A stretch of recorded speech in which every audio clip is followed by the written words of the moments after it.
Hello, everybody. Welcome back to the Oz and Z Community Podcast. This is your host, Jack Rabbit. Welcome to our 31st episode, and I must say, this is another special episode. And you may be wondering why I'm doing the intro for the first time. I actually took the courage to be the lead host for this episode because our special guests for tonight, we have Minstrel and X236 for the podcast. Minstrel was actually my former teammate and a fellow co-leader from Dukinator. And I personally can't wait to talk to her and X236 to learn about their game history and also to know about the server Club of Leaders. But before that, I would like to welcome the the two amazing hosts for the podcast who puts up with me, Eva and Pete. How are you both? Yeah, good, thank you. Thank you for that lovely introduction to the podcast. That was really good. I tried. Um, you did How are very you, well. Pete? Yeah, I am very, very well. How about yourself?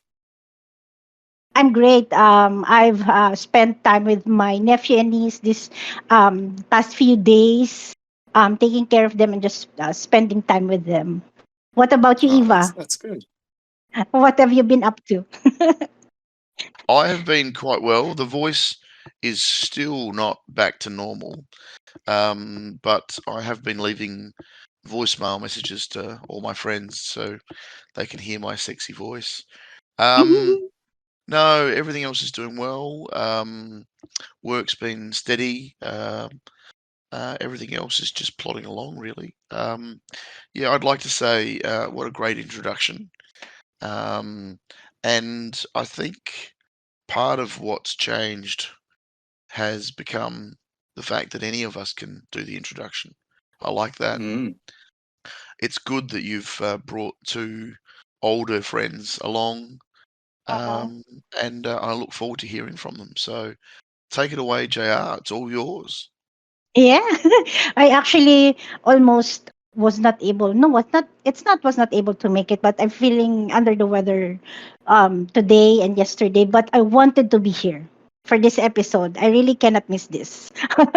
I prepared for this and I Yes. wanted to be here because Minstrel is a friend, a former teammate, and I want to talk to her and get to know what she's been busy with lately for the game. So before we call them in, I would like to do my segment.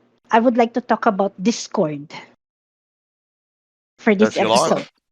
Yeah. You're So the what? host. You do what you Yeah. like. Yeah. So well, I can say that for us players of HR2, the game and Discord itself goes hand in hand because of the in-game chat. It's not really um quite extensive. The in-game chat, Well, Yeah. it's a very well, simple. it's Yeah. because the in-game chat would sound like basically a bleep bleep bleep bleep bleep bleep bleep bleep bleep bleep bleep bleep bleep bleep bleep, Ah, because every third word you type yeah. is edited by the really hard hashtags. Yeah. Yeah. So yeah, I'm glad we have Discord. Yeah. Yeah. I'm glad we have Discord. Yeah. They must use a different bot, like a younger bot. Yeah, definitely not our Brobot would be doing that. No, no chance. Yeah. He lets So everything slide, that bot. So, okay, going back. What is Discord actually? Discord is a platform where people who have similar interests to share and communicate. This was launched at 2015. It is popular among the gaming community as it offers a way for players to communicate with each other and develop a community outside of the game, which is I'm very proud to be a part of the OSNC Discord community server because it's a huge server that we welcome everyone, not just the members but also the community members. So, what is Yes. Discord for, basically? Yeah. Why is it beneficial for players? It's Of course, first of all, we have better communication because in-game chat is very limited. Just an example in Team 3, we have this co-leader from the US. He's a great player. He's been with Team 3 for a long time, but he was not on Discord. It's such a shame that he wasn't on Discord, and well, eventually, I think he stopped playing. And JS from behind, if you're listening to the podcast, please join Discord and reach out to Pete and myself. We would like to hear again from you. So, Yes, very and much then so. yeah, right. So, and then another thing about Discord is it is helpful because you have different channels in the server. Some are the basic channels and some are the social channels. And also it brings together the community through, yeah, like social channels like the flash mobs and the public event flash mobs and other social channels. And I think not just those channels but also other re- um game related channels like the one for the YouTubers and the one for the clans. Do you call it clans, like the Yeah, they call them clans. yeah, I don't know the names of the clans, but they call it clans. And also like the Moon Wars and the Tractor Wars and the OzNZ daily competition. What Daily is that the challenge. name? Yep. Yep. Daily challenge. Yes. And also actually our guests for today, they have their own special server and we will get to know it later on. Cool. Looking So yeah, forward to that hearing would about their server. yeah. But what about I think I would like to hear from Pete because he's an admin for the Oz and Seed Discord server. What are your like challenges or what do you enjoy the most as an admin for the server? Well, Pete. it's funny you say like I'm an admin for the server. What do I enjoy the most? Um, well, I enjoy just chatting with people in the general chat and checking out the Young Stars channel because they come up with some pretty funny funny posts. Oh yeah, um, I've seen they that. they love to pick on me in there with their gifts and things like that. But yeah, Yeah, yeah, yeah, What are yeah. what are gifts? What are gifts? they're just little videos that are on repeat. I've Usually I've have a text. I've blocked them. You've blocked them. You did. How do you block a GIF? No, there was a gift channel created, and the Yeah. first thing I did, I actually Amy showed a little video of her blocking the gift channel completely, Mm-hmm. and I just Mm-hmm. looked at it, and I just went, That's "Yep, that's I know. I now know how to do that." So I went click, click, click, done. Excellent. uh, So thank you to Amy for pointing out the fact you can block a channel, and the gift well, channel was the first channel I ever blocked. it's funny because being admin, I get access to every single channel. So there's literally hundreds of them that you guys don't see. A lot of Yeah. them have been archived, and there's one Uh-huh. specific archive channel that a couple of the young stars have found lately, What is and that? it's under admin. Oh. And they're like, "Oh, am I admin now?" And they just keep typing these random things. So I just turned off the ability to view on that channel for them because it should be archived. They shouldn't be able to see that. Mm-hmm. But to those who are listening, you know who you are. I'm not going to name names. Yeah, But I well think that's played. part of your work, yeah, as an Yeah, admin exactly, for the exactly. server. Just keeping Yeah. people in the right place. Yes, of course. Yes. So I think we could go on to Eva's segment. Right. Oh, sorry, cough, cough. Um, we were talking last week about the muscle car and the way it has a special start. You know, the perfect start thing, and how you need to be, very accurate with it. Which kind of led us to a few questions about all the other cars and how perfect start differs on different cars, Mhm. and what exactly is perfect start. So when you're starting anything other than adventure, an adventure run, you can basically, as the countdown runs down from 3, 2, 1, and you go, you can hold the accelerator pedal down until the needle is somewhere but in the green zone on the tachometer, or yeah, it is a tachometer, but it's not really, but it is. So it's somewhere in the green zone. Now, the green zone band is quite wide. It's not just one spot. So, there's more than one perfect start effectively. So, and there's more than one way to perfect start. So with some engines, they rev really quickly, so you can rev them and then back off at the last second to then get a perfect start. And then some engines you need to rev from the moment you start. By the time it gets to 1, you've actually got a perfect start. The Moonlander is one where if you want to jack it up on 2 wheels before the start, you can hold the buttons down together. It'll back up on 2 wheels, and if you do it quickly enough, you can actually perfect start on 2 wheels. But it's quite a thing. So, but then there are other it's a vehicles. lot harder to do on some vehicles than it is on Yes, others. it is.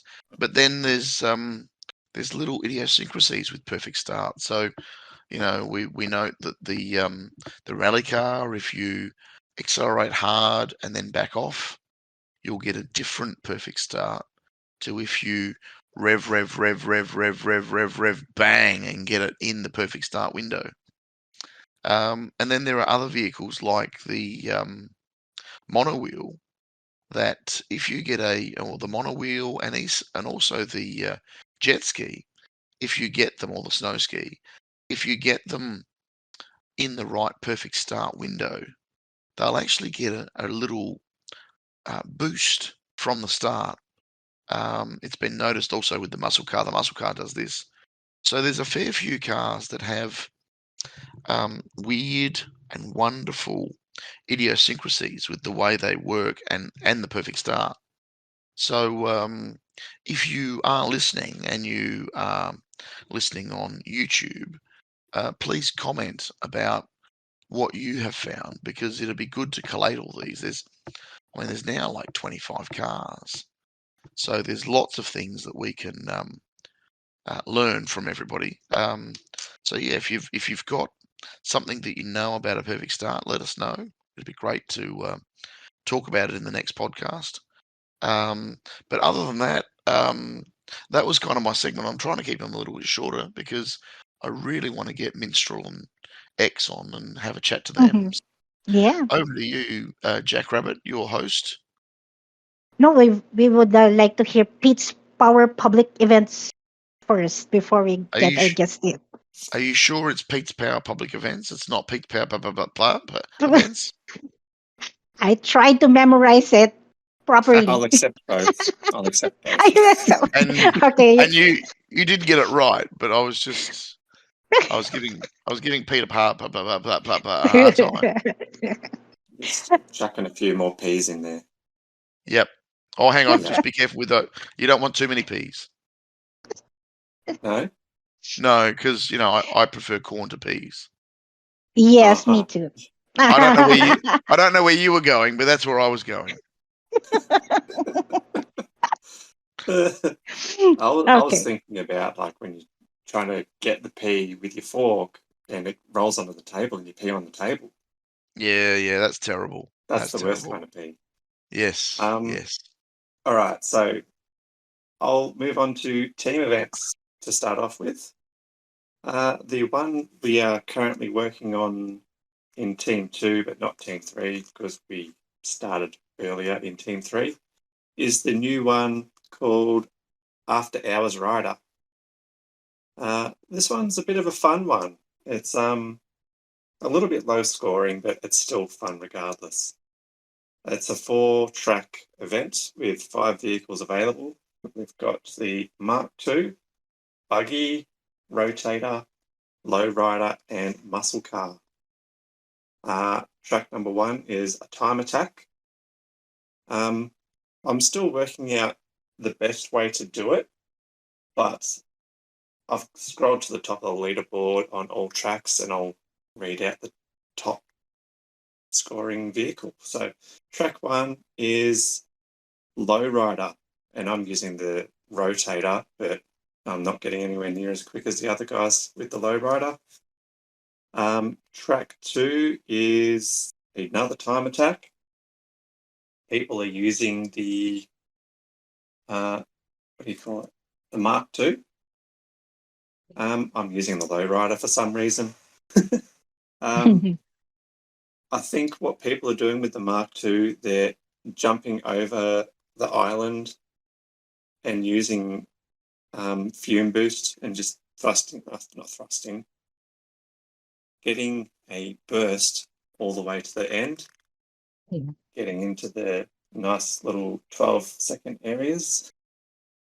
Track 3, people are using the rotator, and this one is a cargo track. Track You know, 4 something interesting. is... Something Yes, interesting yeah. about cargo, right? If you Yeah. put something on a ship, it's called cargo. If you put something Yeah. in a car, it's called a shipment. Yeah.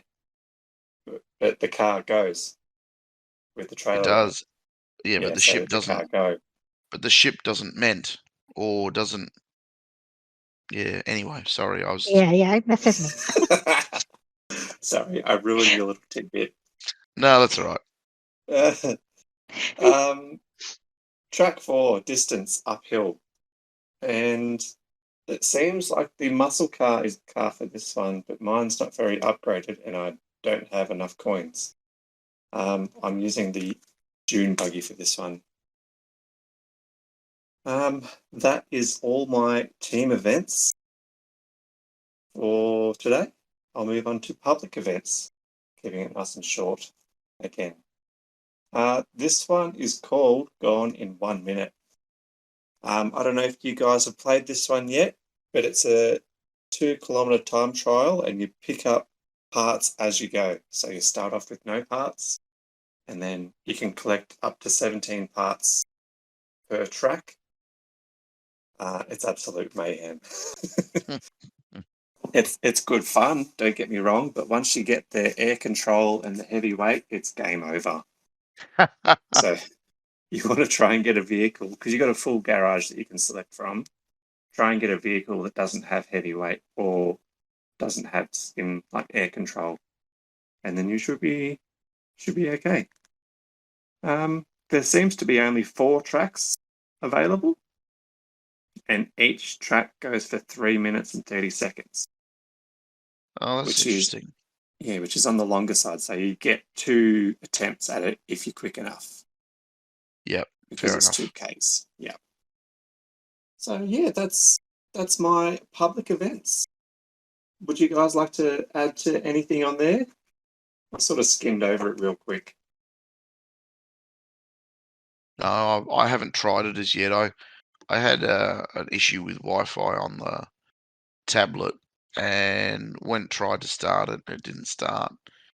Realised There then it was. seems to be something wrong with Wi-Fi lately because I've been having trouble as well.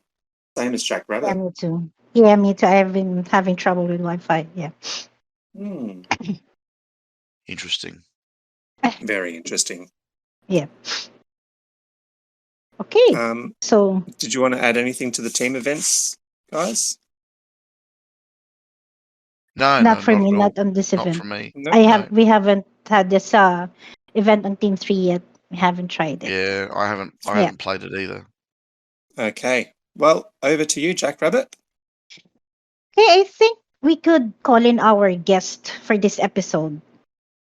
But a little intro to her first. She was my former teammate, and I she was also a fellow co-leader, and I really learned a lot from her, management skills, the way she manages a team. We worked hand in hand when we were in the same team before, and actually now she has her own team. Okay, so we would know about her team when she gets in, and also with her is I'm sorry, I forgot to mention her name. She's Minstrel, and with her is her friend X236, and we would find out about him in a little while. So first, welcome. Welcome to the podcast Minstrel and X236. How are you both? Hey, Jack, thank you for having me. I appreciate the offer very much. I'm excited to be here. Yes, we're so glad to have you here. You're actually just we are a few female podcast guests for the Yeah. OSNC podcast. I think after me I was guest 18 and now you're guest 31 and we'd have a few more female along the way. What about you, X236? How are you? Hello, and thank you for having me. And Yeah. I'm glad to be here. Yes, thank you for being here for this episode. Um First of all, tell us a little bit something about yourself. Where are you guys from and how did you start playing HCR2? Well, which teams were you did you play before and did you also play the HCR1? Maybe Mr. could go first. Okay. Excuse me. And just so you guys know, I have some allergies, so this is not my normal voice. It's very scratchy. It's very rough. It's deeper than normal. I'm doing my best. Um, Yeah. so here I am. I had to get up early and take some medicine so I could try to talk. Yes, I did play HCR1, and well, you asked where we're from. I am in the mountains in the southeastern United States, and so it's a little chilly here this morning right now, the beginning of spring. Um, and I love the mountains. I love living here. I moved here because I wanted to be in the mountains. I was raised on the beach, so this is a very big change for me. Um, Yeah. but yes, I played HCR1, and it was actually during COVID lockdown that I discovered HCR2 and got hooked on it. And there was just something about the the opposition between being locked down, not even being able to leave the house and go see the people, right nearby and go do things in my normal community. And all of a sudden on this game, I was communicating regularly with people all over the entire world. And so it was just a really cool thing to feel the freedom to talk to people and exchange with people and learn about cultures. And so I really, really loved that first exposure on Dukinator, which was an international team. Absolutely loved Yeah. that. I loved getting to Yeah. know guys. Austin Dreddy let me in on the Austin server in the beginning. So Yeah. just love that. And so that's why, our team is always going to be an international team also. But so that game got me hooked during COVID, and unfortunately, I'm still hooked. Unfortunately, I'd say it's pretty good. Yeah, I Well, think it's very fortunate that you're still in the game, you yeah, Exactly. know? I love the game, but my husband and even my son will be like, "Mom, why do you keep playing this stupid game? That game is so stupid." He said, "That's just a kid's game. So boring. And why are you still playing it after 3 years? Why don't you just?" It's just really funny. And I say, "You still play Minecraft and Roblox, right?" He goes, "Yeah, but it's a good game and it's not boring.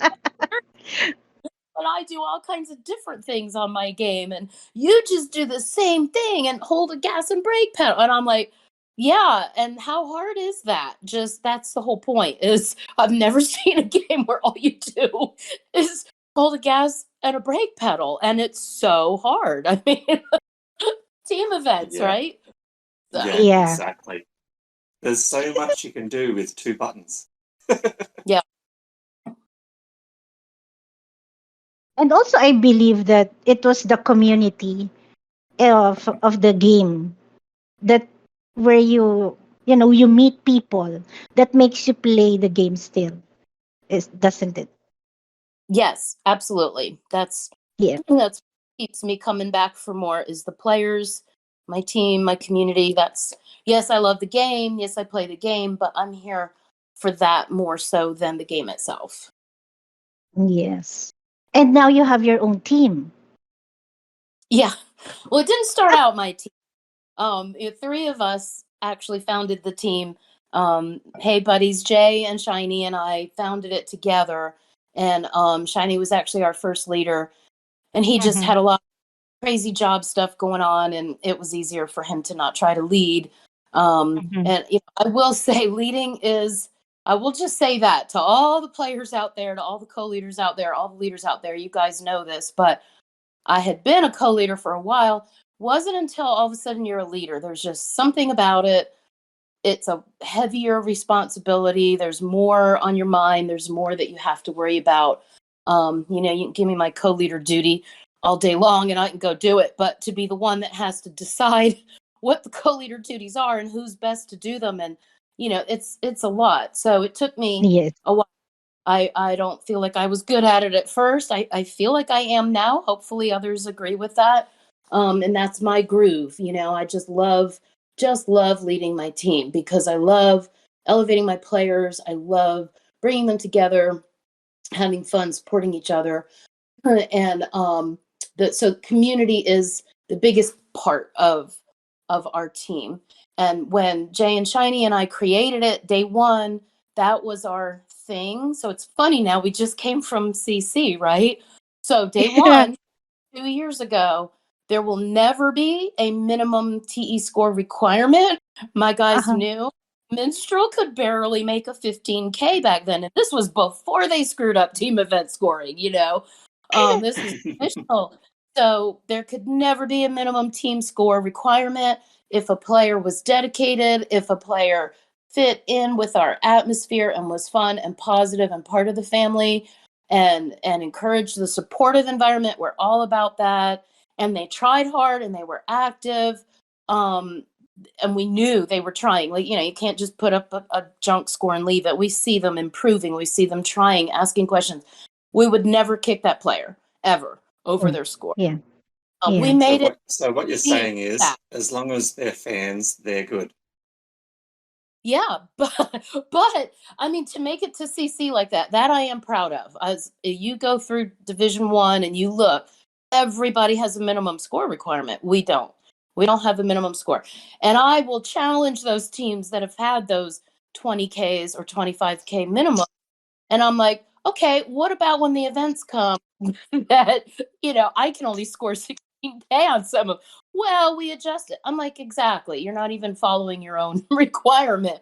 But Mm. so yeah, I'm very proud of that. We built a team from scratch with no minimum score requirement, never kicking a player solely because their score was low. We took in other factors and made it to CC last month and did pretty good. I think we were 64th, both, on to Nemesis and Fingersoft. So super proud of that. If the team dissolved That's tomorrow, pretty good. I am 64th proud. is real good, I Thank think. you. Thank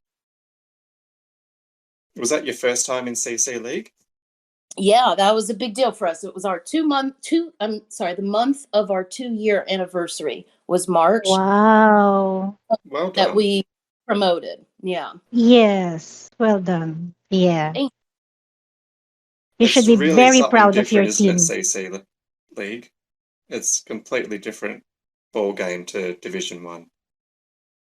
It is completely different. But you know what, Oh, though? Division 1 is completely different to the teams that come up from Division 2 and get promoted, and it's a bloodbath, right? oh, So it so it's is. kind of similar. It's a similar bloodbath. It's just a more you're playing with the famous people killing you, and you recognize the names of the teams and players that are killing you. It's the difference. But I will say this one thing: I got to give a shout out. Having been in CC last month for my first time, I've heard about stuff. I try to learn everything I can about the game. But, book knowledge is different than living something. So I will say that my experience in CC last month, the Nemesis server or Nemesis, excuse me, my son corrected me, made it a really, truly amazing experience. I just loved the bot. I loved the predictions. I loved the statistics.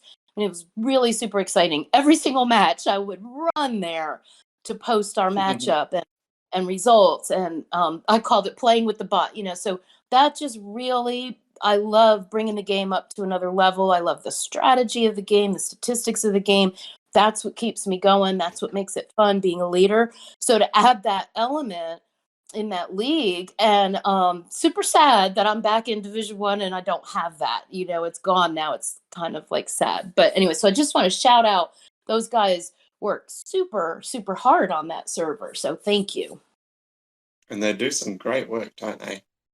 They do every season. They do a prediction of what team will win in their opinion, based on previous scores. So I think that's pretty cool that they go through a lot of effort to do that. Yes, it's great. Mm-hmm. Very good. Okay, before we call on Eva, would you like to say something to Minstrel? Yeah. I too kind of fell into it through COVID, because I was playing HCR1 for a long time, and then started HCR2, but never really did anything other than just stuff around in a team that was kind of not really half there. But I remember just before COVID hit in 2020 in Melbourne here. I remember reaching out to a couple of teams and seeing if I could join a team and all that sort of stuff.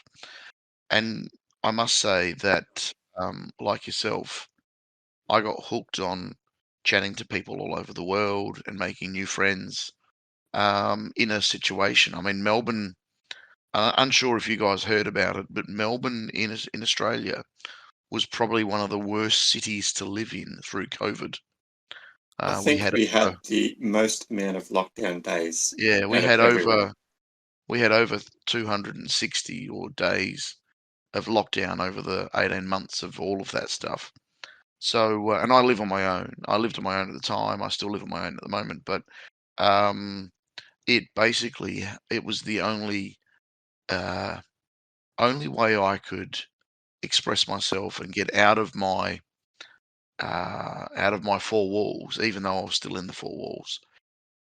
So I feel a lot like yourself that the game gave me an opportunity to open up a fair bit, and the Discord server as well. Also, the Discord servers that I was on at the time also helped with the boredom and feeling like I belonged somewhere outside of not being able to leave my house. So yeah, I agree wholeheartedly. It was a great place to be, and the game has served as a similar outlet for those reasons as well. So yeah, really agree with you there. Yeah, awesome. Yeah, that made a huge difference. And I had some, personal. Everybody has the COVID story, right? Whether it was Yeah. personal sickness, loss of a family member, that everybody had some type of tragedy in addition to just dealing with this lockdown and dealing with, it was a crazy time.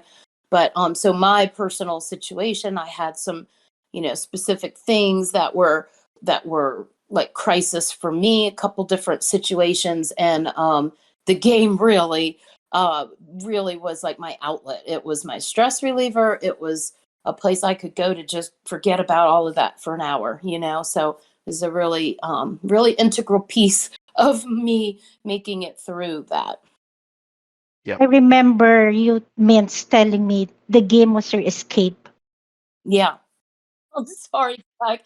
I was just saying that's what's funny to me that makes me a different player than others is when a lot of my players get busy and they say I'm too busy to play. And I'm all about that, right? Like, trust me, if someone needs a break, take the break. If you can't play, don't play. Get away from the game. But to me, the game is my escape. So if work is crazy, I mean, I work 55, 60 hours a week. I have kids at home I take care of, a house I take care of. I lead the team. I play on the team. I do all these other things. So, and when the kids say they have exams or whatever, that's like a joke. I'm like, if you really put in more hours a week than I do, and I get that, but a lot of them don't. They just don't want to play the game, or they can't fit it in, But so yeah, that's why that's always funny to me is if my work is crazy, I need to hop on here, even if it's only 15 minutes before bed, even if it's only 15 minutes in the morning before work, I'm going to try to hop on even more so because it's like my lifeline in those crazy days. It's somewhere where there's no stress to me and just fun and relaxing. And I don't let the team events stress me out, which a lot of people do. So it doesn't have a negative thing for me. But yeah, I couldn't survive through my insane job without having that outlet. And you bring the fun to the game. You motivate people. You have always been a people person. You motivate people in the game, without stressing out on scores, but just doing their best. And what I have learned the most from you is that giving rewards on Discord for the players who have been doing their extra hard for the game, right? Like the kilometers rewards and the team event podium rewards, and I still do it up to now, actually. So what you bring to the game, you teach it to other people. That's what I liked about you. Thanks very much, Jack. That means a lot. It's definitely take a lot of time to do those roles that you're talking about on Discord. And Hmm. uh as a matter of fact, Shiny always said, you don't have time to do all that. You're doing too much. You got to let that Yeah, go. And yeah, I wish I could let it go yeah, time wise, yeah, but yeah, that is one of the biggest joys of the game is yeah. watching a player work hard for you and for their team to help their team and help their teammates. And that's what I want to do is reward them. Like I would do that over anything else if I could.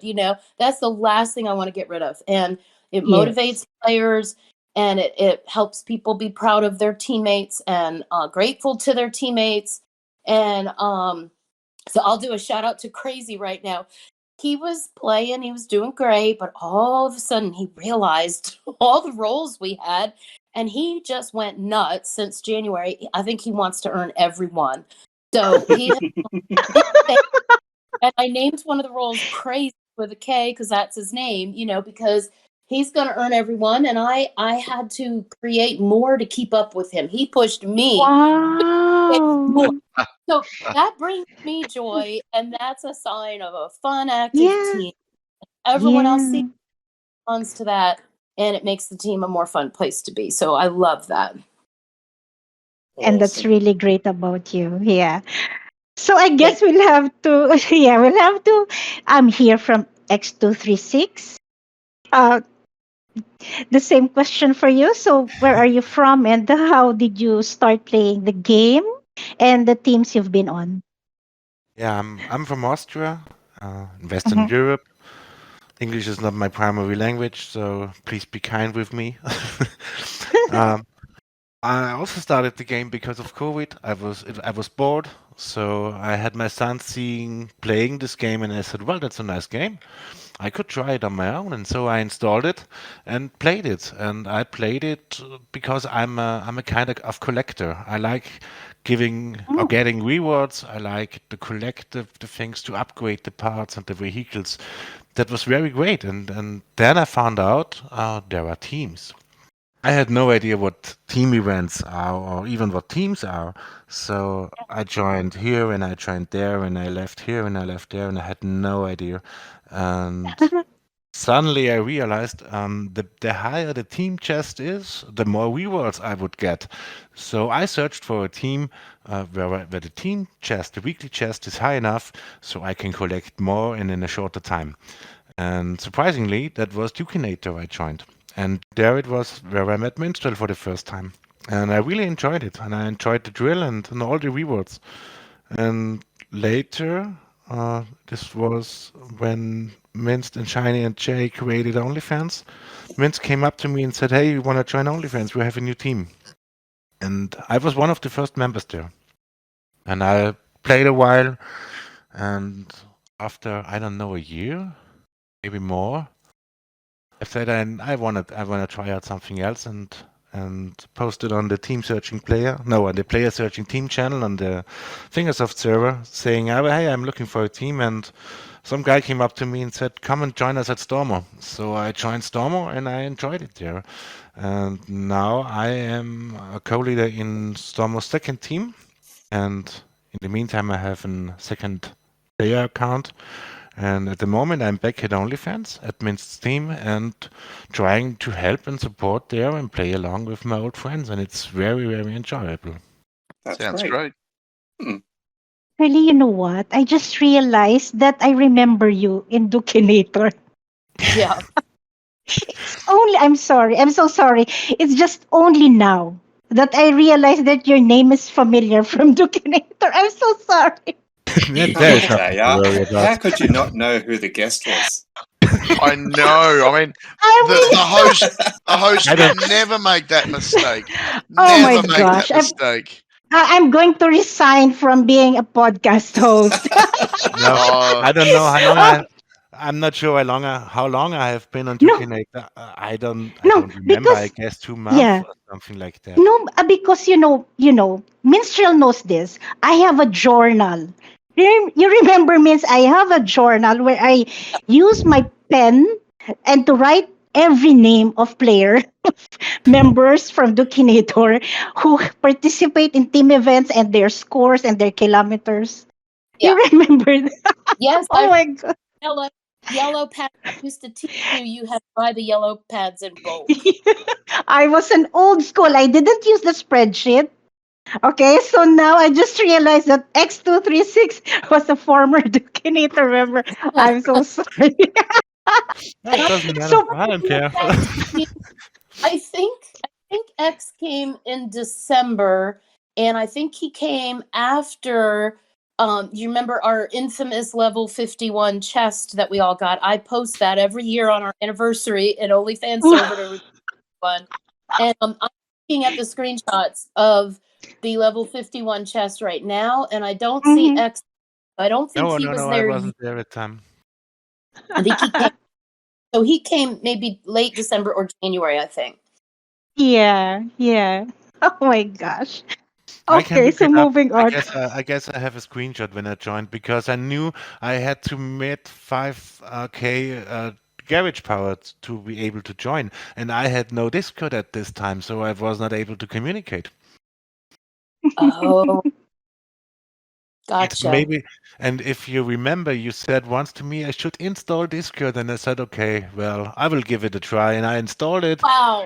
and I laughed, and I Wow. deinstalled it, and then she came up again. You must have Discord. You must use it. It's so convenient. And I Wow. said, well, I don't know. Let's give it another try, okay? And I installed it again, and I laughed again, and I deleted it again, and I guess Minst went crazy, and she said, you have to do that, X. And I said, well, I okay, boss, I never will do it. And I installed it again, and I kept it, and in the meantime, I love it. that is so funny.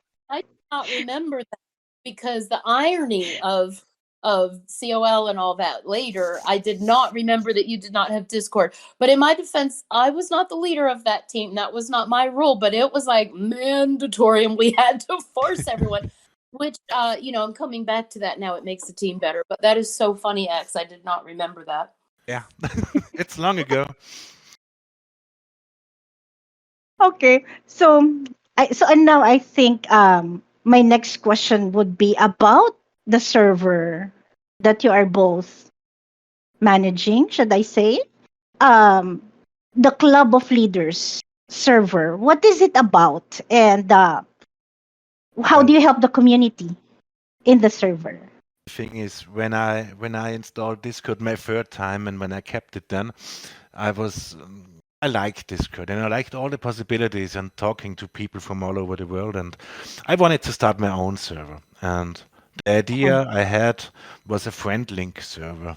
And people Mhm. should post friend links there, and we sorted then to different garage powers channels, and that was a stillbirth. It was catastrophic. And then Minst came up and said, "Hey, X, I have an idea. How about a server only for leaders and co-leaders?" I said, "Well, that's a great idea. We could do that." And I don't know why, but I was the one who founded the server. I was the one who came up with the name, but it was all Minst ideas. So we two are the heart and the pulse of the COL server, the Club of Leaders server. Do you agree with me, Minstrel? Yeah, I had the idea for a while, and I knew you were the one. Like, X is the one.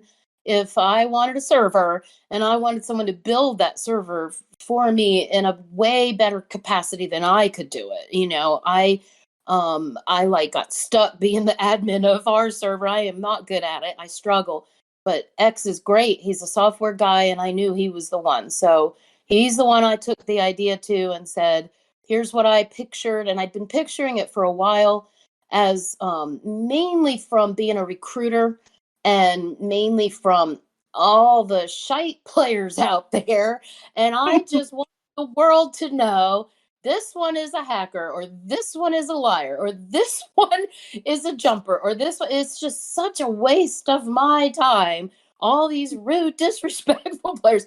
And I just really thought there has to be a place where we can help each other, pass on info about these players so nobody else has to waste the time I did, and give tips and help each other be better leaders and better co-leaders and share. And because I love the community, I wanted to be able, if I was playing a match with a team, I wanted to be able to say to that leader, good luck. I wanted to be able to joke around with them. Like, I wish there was a game chat where our teams could chat during the match. How fun would that be, that every match you can sass each other and egg each other on and chat in the team? And I'm sure that it's not there for a reason. It would probably get ugly in some cases, but I really wanted that. So all of those thoughts of the community and bringing teams together, helping each other, and I thought about it for a while. And yes, that X is the one that I knew would make it come to fruition better than anyone else. X marks the spot. X marked the spot. That is exactly right. Mm-hmm. I remember one time we played against Guber's team, Mixed Nuts, and one of our players, well, how to say that in a polite way, he renamed to a, what's the word, insulting name. And Minst got over to the Fingersoft server and tried to contact the leader of the other team and saying, hey, I know you might have seen this guy from us and he's using an insultive name and this is nothing personal and we are very sorry. And now we have Uber, greetings to him, by the way, on our COL. He was one of the first members and it was great. And we made a good friendship with him and all the other guys who are on the server. Yeah, that's how I became friends. Uber was messaging him to say, I hope you know this is a joke. And ironically, that player is an Z player. That's Greedy that did that. Surprise, surprise. Yeah. So now that's what Aussies do. Especially when we verse against other Aussie teams, we tend to name ourselves funny but insulting names towards the other team. Like, say if it was Cam, let's just say Cam. Someone would name themselves Cam Sucks. That's just what they do sometimes. Yeah. Yeah, I remember what the name was, but it was intended to be funny, but I just looked at it and I was like, oh dear God. I didn't want our reputation out there as being rude to other teams. So I messaged Goober and became friends with him. So hi, Goober. So we founded COL on September 2021, and we started. And I guess at the first 10 days we got 50 members, and it was very exciting. And we tried to figure out how to do this all stuff and how to manage it and what channels would we need and we only knew we wanted a place where other leaders can post and say, hey, this guy, he did something bad, or he is a liar, or take care because he's very bad in game chat, and calls people out. Something to save time. And the most important thing is for those who are not on the server and now are afraid, oh my God, could it be there is an entry for me too? Maybe there is, but we don't judge there. We only write it down what happened. Because the other player who we are talking about is not there. There is no way to get another point of view of the story. We only have one point of view, so judging is not possible. This wouldn't be fair. So we only post there to save others time. And you can take the advice, or you can say, I don't care, I give it a try. And sometimes we had players on one of the teams, and another one said, oh, this is a bad player. Stay away from that. And another one said, oh, I give it a try. And then they stayed there for months, and it was all okay. So if you're reading about a player on the COL, this might be a bad guy. It doesn't mean he is also bad at your team. It could be he learned his lesson and is a better person, with air quotes, better person now. So it's not that horrifying if you got I have an entry there. Yeah, I give players a chance all the time. We had one recently on COL that had some entries. I won't say who they were. And when they asked to join OF, I said, you kind of have a bad track record with some other leaders as a jumper and as this and that. And I said, I'll give you a chance. And if you do good, I will go to COL and I'll clear your name. And I'll say, hey, and they took me up on the offer, and I knew it wasn't going to work out. I gave them a chance, and 11 days later, I updated my entry on COL and did not clear their name. But I'm all about giving chances, and I'm all about helping them learn to be a better player. A lot of these players don't know what's expected. They don't know. There's like a code of ethics that I want to teach them, and a lot of them do way better once they learn things. So yeah, you take the info and do what you want with it, and then come back to COL and update us. Let us know how it goes. Question: how do you get into the server of Club of Leaders? Do you have to be a leader of a team? The main requirement is being a leader or a co-leader in game. So if you can post a screenshot where your name is in yellow, showing you have a yellow or gray helmet, then you can get access. But only if the team has a minimum of 5 players, and only if the rate between co-leaders and regular team members is only 20% as a maximum. So you cannot go and say, okay, I create a new team for 100 diamonds, and now I have a screenshot so I can get into it. That's not the thing. That would be ridiculous if you could. No, deleted it. So and then you also. Sorry. I'm struggling with the English language. I'm very sorry. No, that's all right. That's all right. And you also don't like the teams where Oprah Winfrey's on the team, and you can be co-leader, and you can be co-leader, and you can be co-leader. That's the thing with the 20%. You can be co-leader. There are some legitimate teams out there. For example, I'm pretty sure Last Call, everyone's a co-leader. I'm pretty sure. I think for a while on Nemesis, everyone was a co-leader. So we know there are exceptions to that. And if the leader messages us, the leader can say to us, okay, yeah, everyone's a co just because of reasons. And then, but they'll say, here are the co's that actually help behind the scenes doing things. And we let them in as, so we make exceptions, and we know not every team with 50 co-leaders is a joke. So yeah. Cool.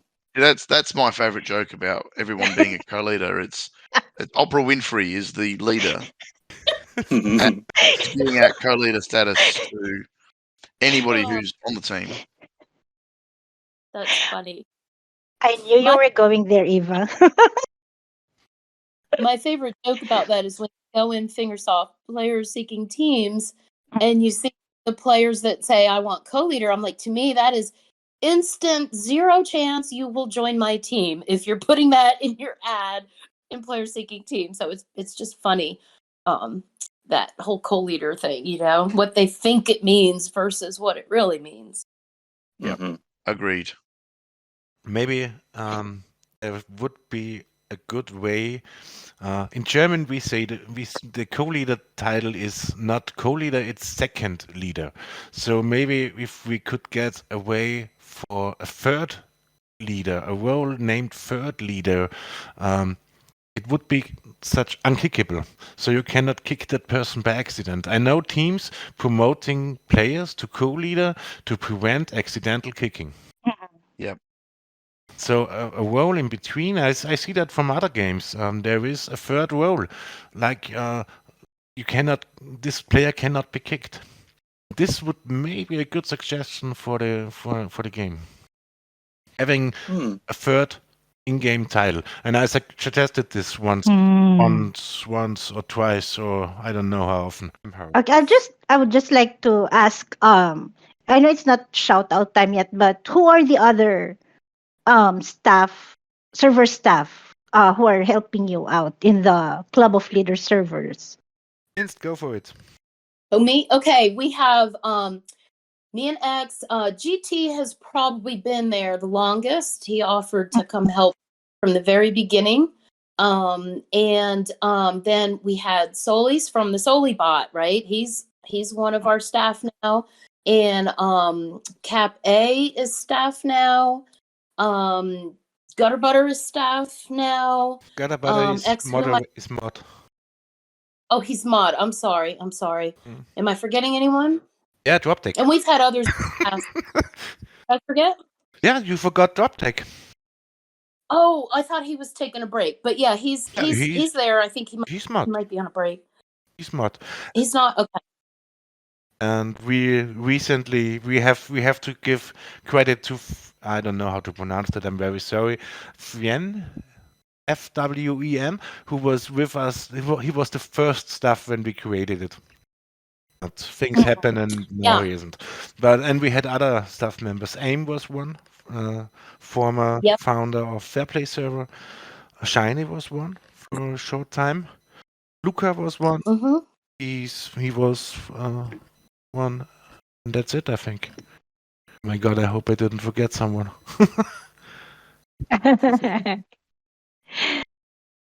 Okay, that's really great. Eva and Pete, before we go to the questions, would you like to say anything or ask You go anything? first, Eva. I'm very impressed with both of you. You've basically come out and just spoken your mind and given us so much great content. So I don't have any more questions. Yeah, okay, that's good. I think we can proceed to the community questions. Sure. Okay. Yes. I'll start with my own question, and this is what I usually ask our podcast guest. What are your hobbies and interests other than playing HCR2? Means? Well, I am a musician first and foremost hobby since I was a little girl.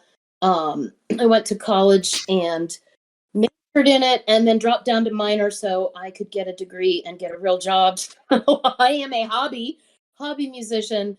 I actually met my husband by placing an ad in the paper looking for a guitarist for my band. So he didn't read the fine print that said that he'd wind up having to marry me and have 2 more kids. So that is a huge hobby that has always been a huge part of my life. And I just also like being in nature, going hiking.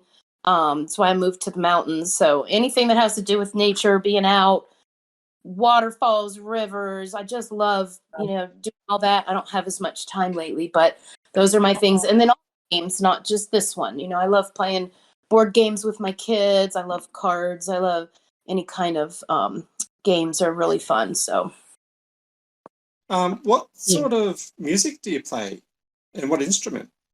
Yeah. My main instrument is piano, and had lessons since I was a little girl. When I became a music major in college, I was a piano major.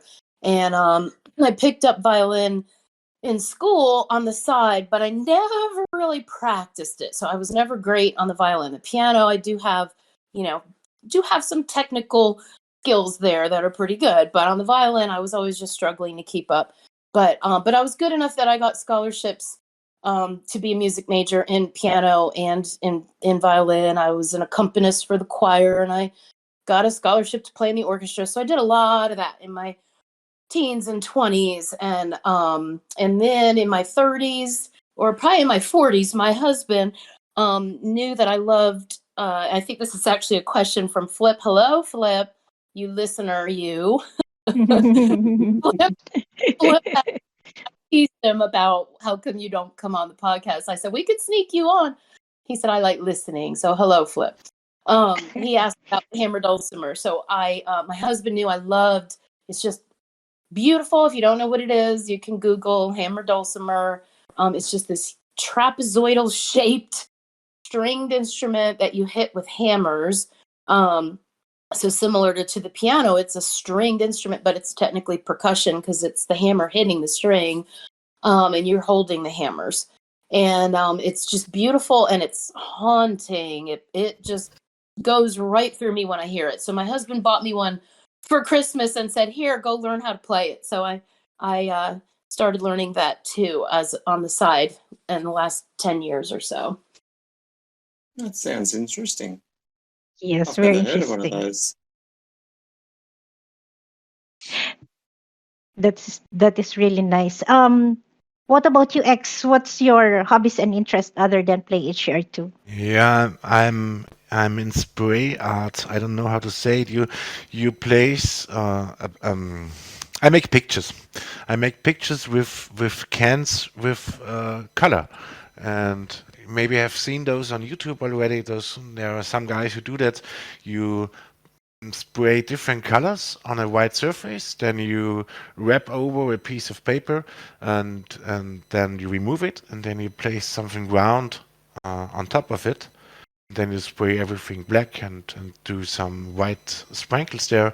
And when you remove the round thing, you have a nice little planet seeing in the universe.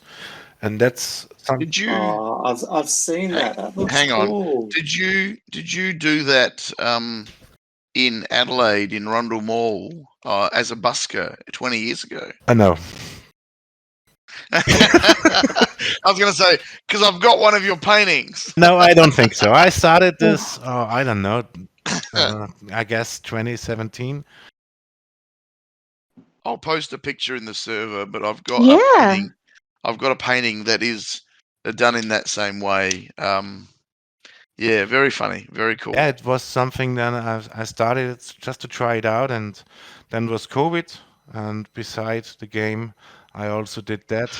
Now I don't have much time to do that, but I'm trying to do it more. It's kind of thing I like, but the time. I have to set priorities, and making the priorities is the difficult thing. Yeah. Yeah, but we would like to see Yeah. some of your I will creations, share. if you don't mind. Yeah, no problem. Yes, please. Yeah. How about you, Pete? On to your question. Yeah, I've got a question from myself, and I'll start with Minstrel. What is your favorite song at the moment that you just can't get it out of your head? Well, I would say like at the moment, literally in the last couple days, I watched a Woodstock, a movie about Woodstock. It was like a director's cut, behind the scenes, all kinds of stuff. Showed how, women that were having babies at Woodstock, and a lightning storm came in.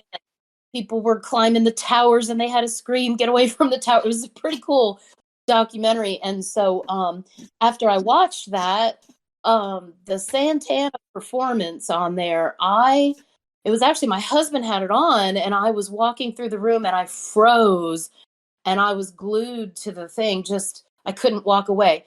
And it's not so much the song, it's the musicianship, the performance, the technical, like these were just all amazing musicians in the prime of their performing ability, and the synchronicity between them and the synergy between them. So I went to YouTube and I just started just watching it over and over, that specific clip of Santana.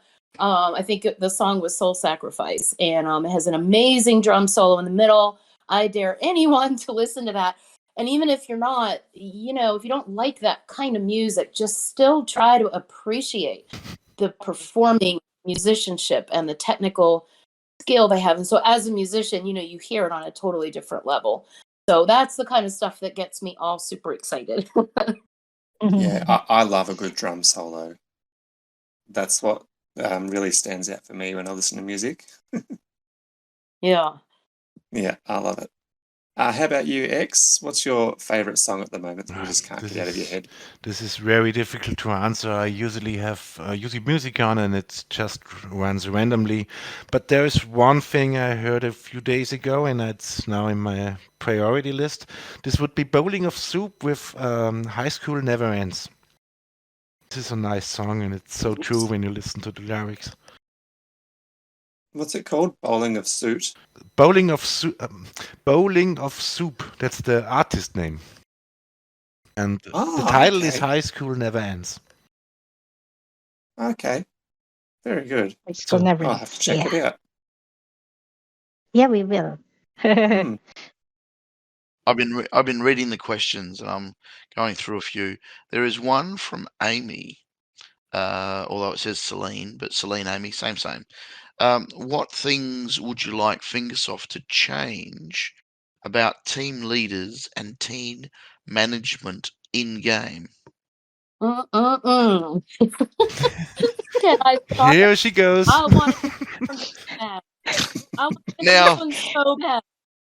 I guess you 'Cause can yes, make a like new X, episode with all the suggestions she has.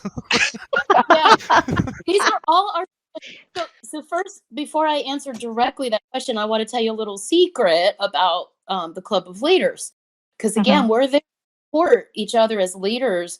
We're there to make the game better. We're there to make everything better for the Yes. players, for the game. So what we do is when one of us comes up with a suggestion that we put on the Fingersoft server, we post a link to it on Club of Leaders and say, if anyone agrees, please go. And we try to get upvotes from the leaders on our great suggestions. And and we have some, pretty good suggestions that leaders have put out there. And so I love answering this because, I one of the mods that I love on Fingersoft would delete me if I keep posting it again. So it's been a minute and I can't post it again. But I spend hours a week just figuring out who has scored and who hasn't scored on my team. This is my number one pet peeve. How many hours it takes. So when you run a team the right way, you will always know who didn't score that was eligible to score. And it is not easy to know. And a lot of leaders don't even realize that some of them think that, oh, it's just who has dashes next to their name in the match. They don't realize that's only who looked at the match. Some of them think Yes. all the ones that have a 0. And I'm like, no, not all of them are even eligible to score because they joined since the match started. Why is this Yeah. so difficult? If I promote a co who wants to help with it, it's not even easy to explain to them how to help me figure it out, right? So after all the jokes about Jack's legal yellow pads of paper, we finally I have Baby Abyss on the team, who is our statistician who came about a year ago. And so shout out to Abyss for just helping us elevate the team to another level with the stats and the spreadsheets. And Yeah. so that gave me an easier way to do it. But I've always done it. I just did it manually. And now I can do it. Still difficult, still time consuming. How hard would it be to change that when you switch from the KM activity, touch the purple, it switches you to team activity? How hard would it be to put a dash next to the name of the player who's not eligible because they joined after match started, and to reset that every match instead of making it cumulative to the event? So only in the first match can you touch that and see the zeros of who hasn't scored. So that's a huge pet of mine that takes hours of leaders' time to run a team effectively if you're serious about your game, right? And then the other thing is, while we try to get everyone on Discord, some players get on and then I don't realize that they had to delete the app off their phone because their memory was full or whatever. So how hard is it? I don't know, but please, if I could just shoot a few words of a message to a player, if a player could shoot a few words of a message to me, to let me know if they can't score for some reason. Or if I kick someone, maybe I want to say, hey, here's why I kicked you. You're welcome back or something. But so just a little bit of ability to speak to the players and maybe post a special announcement or something in the team on the game itself, instead of that all having to be in Discord, and help us know who hasn't scored in team events, please. If you look, Can I just add to that? Everyone who's eligible to make a score, as soon as the match is started, everyone's name pops up in the match. That would help know who's scored and who hasn't, because everyone would start with 0. Yeah, that's another way So to do it. if somebody starts mid-match, their name won't be up there because they're not eligible. Yeah, there's so many ways they could do it. And I think the reason some people don't want that method is because everybody's always worried about who's going to steal rewards for not scoring. But here's my thing on that. If you're running your team the right way and your team is active and you're on top of your players, right? You're not going to let some slacker sit there match after match after match and steal your rewards. You're not going to. And if you have a dedicated player who's part of your family and they're on vacation with their family, why don't you want them to get the match rewards? It helps them have a better account. It helps them. You want them to get the scrap and the gems if they're on vacation, right? Because they're a dedicated part. So I don't have an issue with that. I don't care if everybody gets the rewards, whether they scored or not, because I'm running my team and I make sure that no one takes advantage of that. So that would be awesome if they were all just popped up there if they're eligible. Mm-hmm. That would be a nice change. I'm glad I asked that question. Yes, it's a really nice question from Amy, right? Yes. What about you, X? I've seen it from other games. There would be, when you tap a player's profile, there would be a little field. It says last online. And then you would see if the player was online or not. And Yeah. that would be so helpful I Yeah. would love because we that don't feature. know, is the player still active, or does he just look Yeah. and doesn't care, or what's the thing? And with an indicator like last Yeah. online 3 days ago, I know what's going on with him. I can have a picture. I can draw my own picture what's going on if I don't get any answer. Yeah. That's actually that would be quite amazing. But and my other suggestion beside that, what Minstrel already said, would be an indicator for the leader or for the co-leaders also, how many tickets did a player used for a match? So we can see, Bingo. does the player try to improve?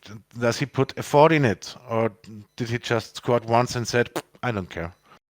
It would be great to see how many tickets have been used by each player. That's interesting too, actually. Yes, very interesting. Yeah. You want your players to be improving and trying to do better. So if they're only putting in one ticket and thinking, oh yeah, that's good enough, I'll just put my phone down now. Well, I must say, when I'm playing a new team event and both accounts are on the team event, I'll do every ticket because I want the practice. Sure. But by the 4th or 5th team event, especially in TNT, because TNT's got a whole lot of great players and we're still in Division 1, so we kind of whack teams for 6 every time we play a team. No. And the way I look at it is like by the 4th or 5th team event round, or the 4th, usually the 4th, I go in, I do my first ticket, I get a reasonable score, I get in the top 10. I tend to not go back and play tickets because we've already 3K'd the other team. All I'd be doing is getting a slightly better score than the person in 5th place. So I might not run the tickets unless I'm struggling with getting a score. But even then, if we're 3K'd a team, then I tend not to do any more tickets. Does that make sense? Mm-hmm. I know what you mean, that makes sense. but if the team make them 4K, you would be better in the ranking. So it had there is also pro and cons with this strategy, in my opinion. No. What I'm saying is, We're already 3.5k. We've got 35 players playing, so there's no way I can improve the score. I know what you mean when there are no blues Because above you. yeah. Everybody above me is from the same Now team, I so got you. improving my score isn't gonna change the game. The only thing that would improve the score is people who haven't played, which is what you're trying to chase. People who haven't played actually playing. But you are the exception. You realize this. This scenario of being past all the blue, already 3.5k. That's the exception. So we're talking about the players that put up a 18k, and we know if they tried, they could get a 30k. Or yeah, fair enough. we're losing, and we need them to play, and we want to be able to say, like, especially for me, I don't have a minimum score. I go by effort. And so if I see you running tickets and your score is low, I'm okay with that. But if you run one ticket just to shut Minstrel up and you're done and you have a low score, out the door. And I have my own way that takes a lot of time that I have to figure this out, because no one will do X's suggestion, which is I record the KMs at the start of each match. So if a player did 1 KM during that 2-day match, I got my answer right there. They only ran 1 ticket. But some players are active and they'll do 50 KMs during a match, but they're not scoring. They're playing Cups or Adventure. But I have ways of, I know who's doing what. I know my players. I know my team. But what he's saying would just be a tool to help us save time and be able to do. There's so many other things I would rather spend my time doing. No, I get that. And yeah, there is one downside with this strategy you are doing, particularly for this week, because this week we have a 2 kilometers public event. So you cannot tell if the player is running public event or team event. And the other thing is, track 3 is very random this time. So speaking for me only, I either suck up completely with T3 and get stuck somewhere in the track and have about 500 points, or I make it somehow to the finish and make 5 or 6k, or I can find the perfect line and make 10k plus. So the other thing is, when I place the score, and I know you are tracking my scores, and I know you want to see improvement after the match, during all matches. When I have a lucky run with about, I don't know, let's say 22k, for example, and I knew this was a lucky run, and I want to improve my run, and I make 25k, and I know if I would sum up all my best runs and I end up at 29 or 30k with that, I wouldn't do it to try another ticket, because I would wait and improve next match. So the leaders would see, oh, he is improving. In the first match he had 25, in the second match he had 27, and in the third match he had 29k. If I do it the other way and run every ticket and get a lucky shot one time, and I had 29 on the first match and only 25 on the second match, the leaders would say, oh, he doesn't care, he's not improving now. And that's the downside. So seeing how many tickets have been used would help to give this course an indicator, how to measure it, how to judge it. Yep. I like it a lot. Very good point. Yes. Okay, so I think I could ask another question. This is my own question and fun question. I have 2 questions here. First is for Minstrel. Who is your biggest inspiration in music? And the fun question is for both of you. What is your favorite type of cheese? Let's go with Minstrel first. Oh goodness. Well, Yeah.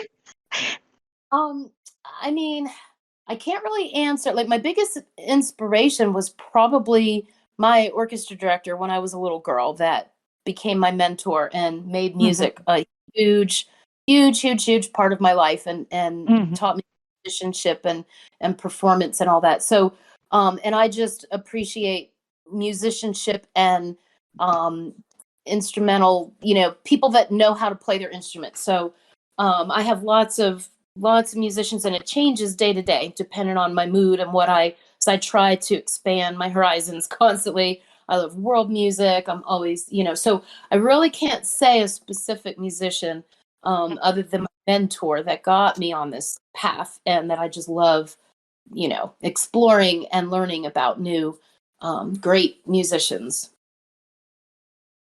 That's cool. Kudos to your mentor. And your favorite type of cheese? Well, when COVID hit, I was like 95% plant-based and not eating cheese. And then Oh. COVID somehow brought cheese back to my life, which is very, very, very difficult to get rid of cheese. So I have a love-hate relationship with cheese. So at the moment, my goal is to not eat cheese and I'm exploring some of the really good plant-based cheeses.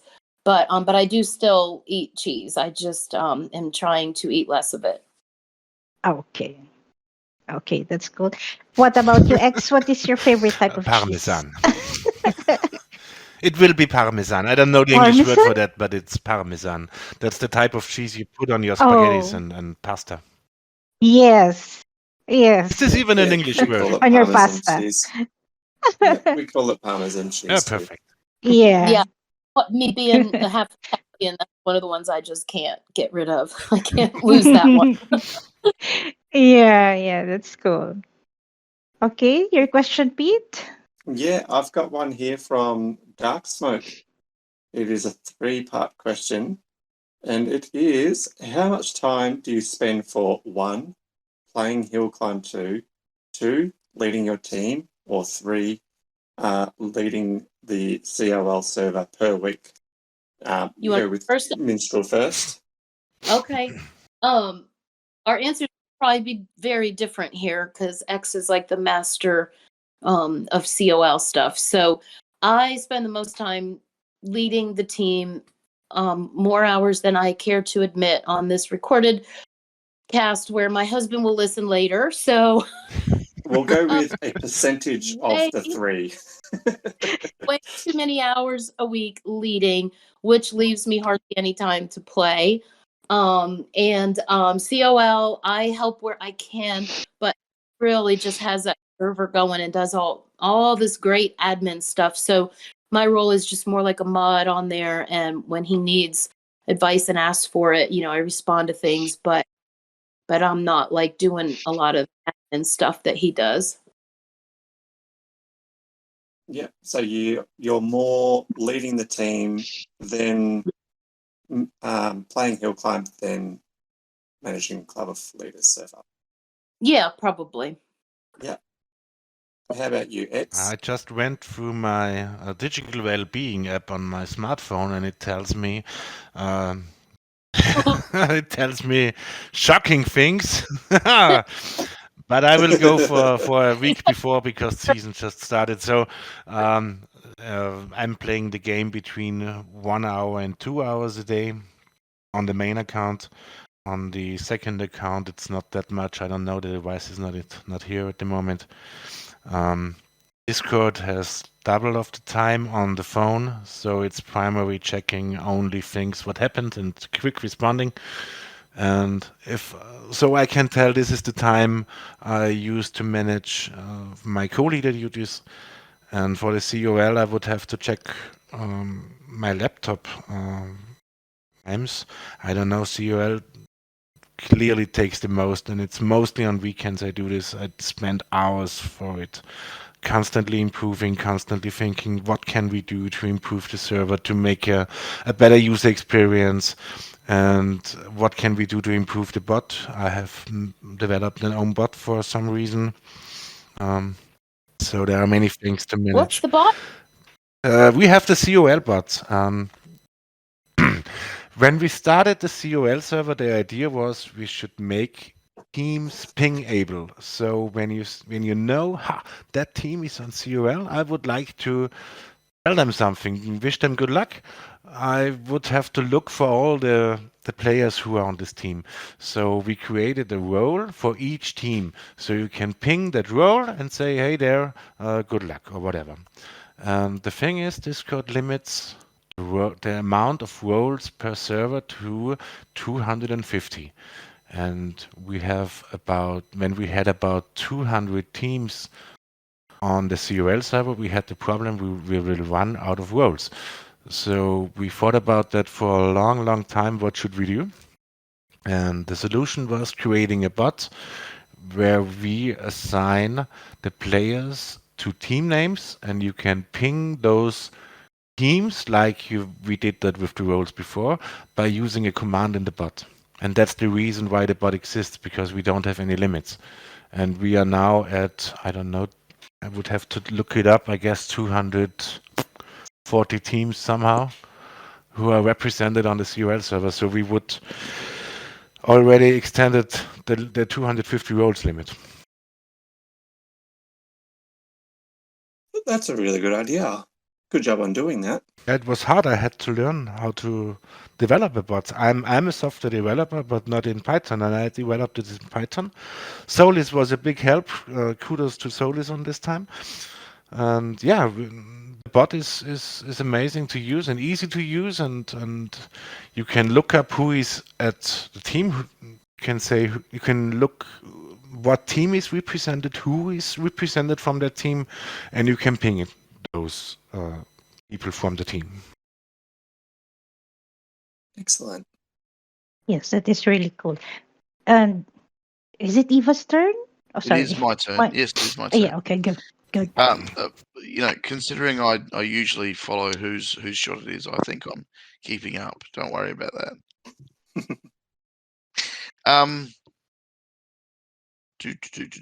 I was looking at a couple of questions, and I didn't want to ask something so convoluted like I did last time.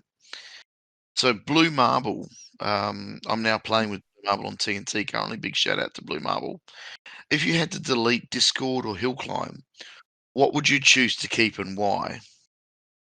So what he's really asking is, do you prefer to play the game, or do you prefer to manage and socialize about the game? If you would point a gun to me and say delete the one app, I would delete the game. I like Discord and interacting with people from all over the world more than pressing 2 buttons, to be honest. Wow, that's very cool. Mm-hmm.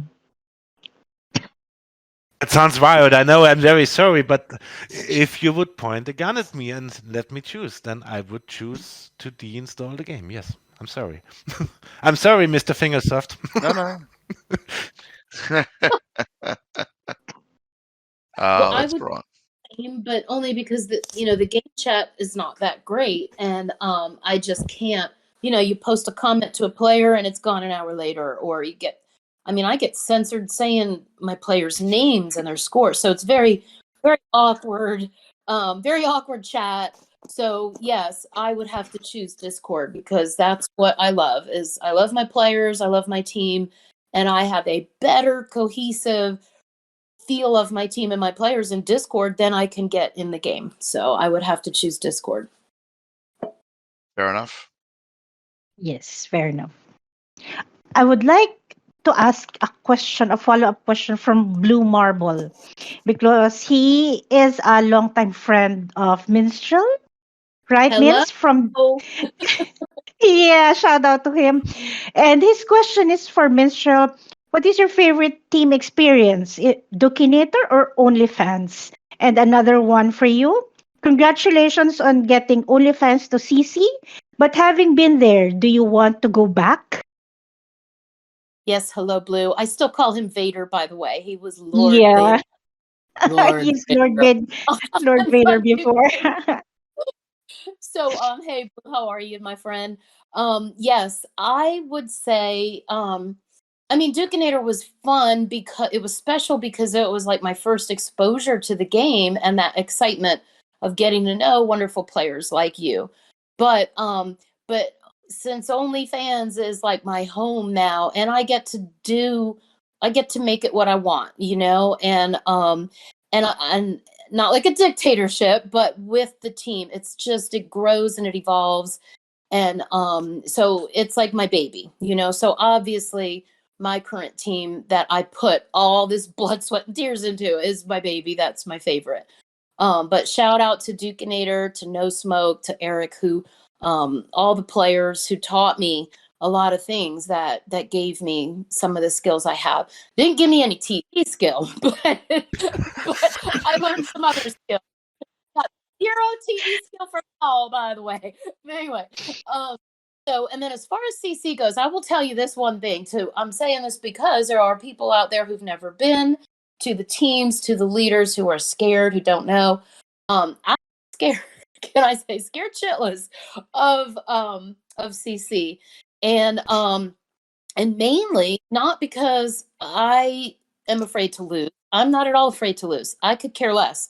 I just want to have fun. And I wanted to play the best teams in the game and the best players in the game. That's exhilarating to me. That's fun. That's what it's about. But I was afraid my team would fall apart, right? Because not all the players agree with not caring if they lose.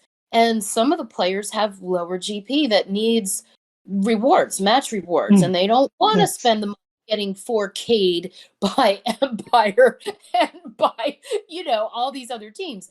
So, so I was afraid. So several months ago, we were in a position where we would get close.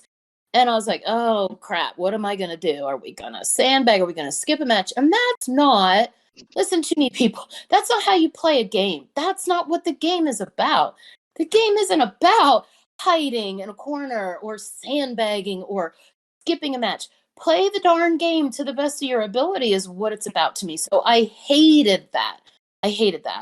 And I just wanted to play and see what happens and land where you land and know that the team would back us. So shout out to all the players actually that have ever been on OnlyFans and made it such a great team. But those of you that stuck with us through thick and thin, those of you when we did the same Division 2, Division 1 dance back and forth. It's like a league roller coaster, but it's the way the game works now. So we had players, a year and a half ago that said, I'll stick by you if you let us promote to Division 1 Bloodbath and then demote back down to Division 2. I'm going to stand by your side. And so that was how we built the team, because we had players willing to do that. So then a year later, we're in the same position going to the CC and back, and I realized, wait a minute, if these players were willing to stick with us when we had the Division 1 Bloodbath a year ago, maybe they'll stick with us now. So I finally just said, let's just do a vote. And if it looks like most of the team is willing to back us, then we're just going to go for it and let the cards fall where they may. So thank you to all our amazing dedicated players who said, yeah, we're just going to go for it. I will personally tell you, I had an absolute blast. The most fun month I've ever had playing the game in 3 years was our month in CC. And I loved it, and I would love to go back, and I would love to actually stay there. I know things are better now than they used to be with who you're matching and how difficult your opponent is. And so I'm sure if we were matching a top 10 team every time, my answer would be different. But we had an amazing month. The matchmaking system, like I said, our rank 64, Fingersoft and Nemesis. So, that shows you that it wasn't like we had super easy teams all month or super hard teams all month. It was a great balance, and I loved every minute of it. And I would tell other Division 1 teams not to be afraid and to just go for it and just play the game and have fun. Some very good advice. Definitely. Who was your favorite Dukinator team member, and why is it Lord Vader? I think he would be smiling from ear to ear for this question. That is so funny. So funny. What I will say, shout out to Blue, Lord Vader. He is one of the first he's one of the first players that I developed that relationship of leadership with, where he left and created what was it called? Lord Clan, right? And Lord Clan. So I think it was so Rikichi would have his own team and such, and he became the leader of that. And so we were we were Dukinator was a team, Lord Clan was a team, and he and I messaged constantly, and it became a joke that I would kick a player on Dukinator and he'd wind up with them.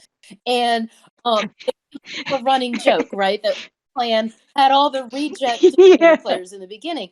So Vader, as I called him in, and I developed this leadership respect, leadership conversation, helping each other. We wanted each other's teams to be better and to improve.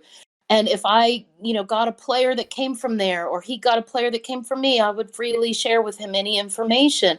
If I knew someone, I kicked them because they were a hacker, I'd be like, Vader, look out, So that relationship like that is part of what made me love the game and part of what gave me the idea for Club of Leaders server, that type of thing. But imagine on a grand scale with all the leaders, So shout out to him for being an amazing player and leader and a good friend in the game too, and making it a better place for me. Thank Yes. you.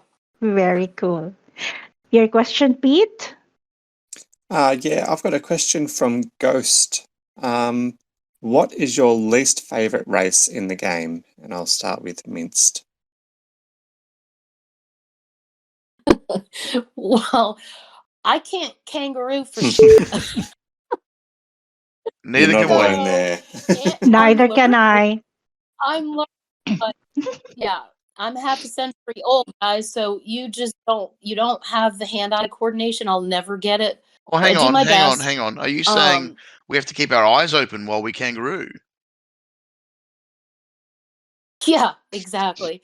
I don't know what you're supposed to do when you kangaroo other than be a 13-year-old kid who's got great reflexes and can just go 90 miles an hour, and I watch it and I can't do it. So all I'll say about that is I'm learning, but I would like to just point out that to the players that can't do it, I would say it's probably the most frustrating part of the game, and you have zero clue how to learn how to do it. And if you ask for sincere advice, people will try their best, but it is like this mystery. And I know it's very frustrating for especially some of my older players. And it makes it worse because the scoring in the matches gives zero reward for someone like me who has now spent at least probably 1 of the 3 years trying, because at first I was too scared of it. And you give me zero reward for my effort. Like I get 1K on these multi-jump tracks. And if I go from, I died in 100 meters and I work my butt off during the match, I make it to 200 meters and I make it to 300 meters and I make it to 400 meters. And I'm so flipping proud of myself. And I get 1.1K. And I'm like, what the heck wrong with the scoring? I quadrupled my distance and you're giving me nothing. So it's very discouraging, and it makes people not want to play the game if their efforts. So I don't expect a 15K. I don't expect a 10K, but I've been playing 3 years and I put a lot of effort in it. I expect, I don't know, a 4K or a 5K. So I really hate that piece of it and how frustrating it is. Definitely. And it's Oh, a big very. part of the game, kangaroo. It's seems to be in a lot of team events. What about you, X? Yeah. I think I got the question wrong. I thought we should mention the tracks we don't like, and so I prepared my answer. Well, the Sand and Swimsuit Cup is not my favorite track. Otherwise, I would agree to what Minstrel said. Yes, jump, no. How do you call them? Jump shocks? Jump shits? I don't care. Yeah, jump shits. I call them jump shits, and you can bleep that out. I don't care. That's another game. That's Super Mario. That's not hill climb racing. It's called racing. Racing. If you look up the word racing in a dictionary, you will find out it's about from going fast It's about jump and shots, not going high or going jumpy jump. I don't care about those jump. That's another game. If I want to jump, I play Super Mario and not that. But yes, my final answer would be Sand and Swimsuit. Yeah, to answer this question. Just to make sure I haven't bleeped enough, I'm going to say jump too. Oh my god. I don't like jump shits too. Oh, there you go. Come on, Pete. Come on, knock yourself out. Go on. I actually like jump, so I don't know why. No, you've said it wrong. You know, I'm There going will to bleep. always be one guy that is different. I don't. Yeah. Pete, whatever. I'm still going to bleep out what you said. And that way, it sounds like you hate them too, all right? Excellent. It's how I roll. I'm an evil man. It's how I roll. Yeah. Oh, God. Who gets to ask the next question? I already forgot. It's my question. It's my question. This is from Shadow Tex. Okay. Shout out to Shadow Tex. What do you think is the most important attribute a leader has to have to be a great leader? I mean, I would say being present for your team and your players and making sure that they know you're present for them.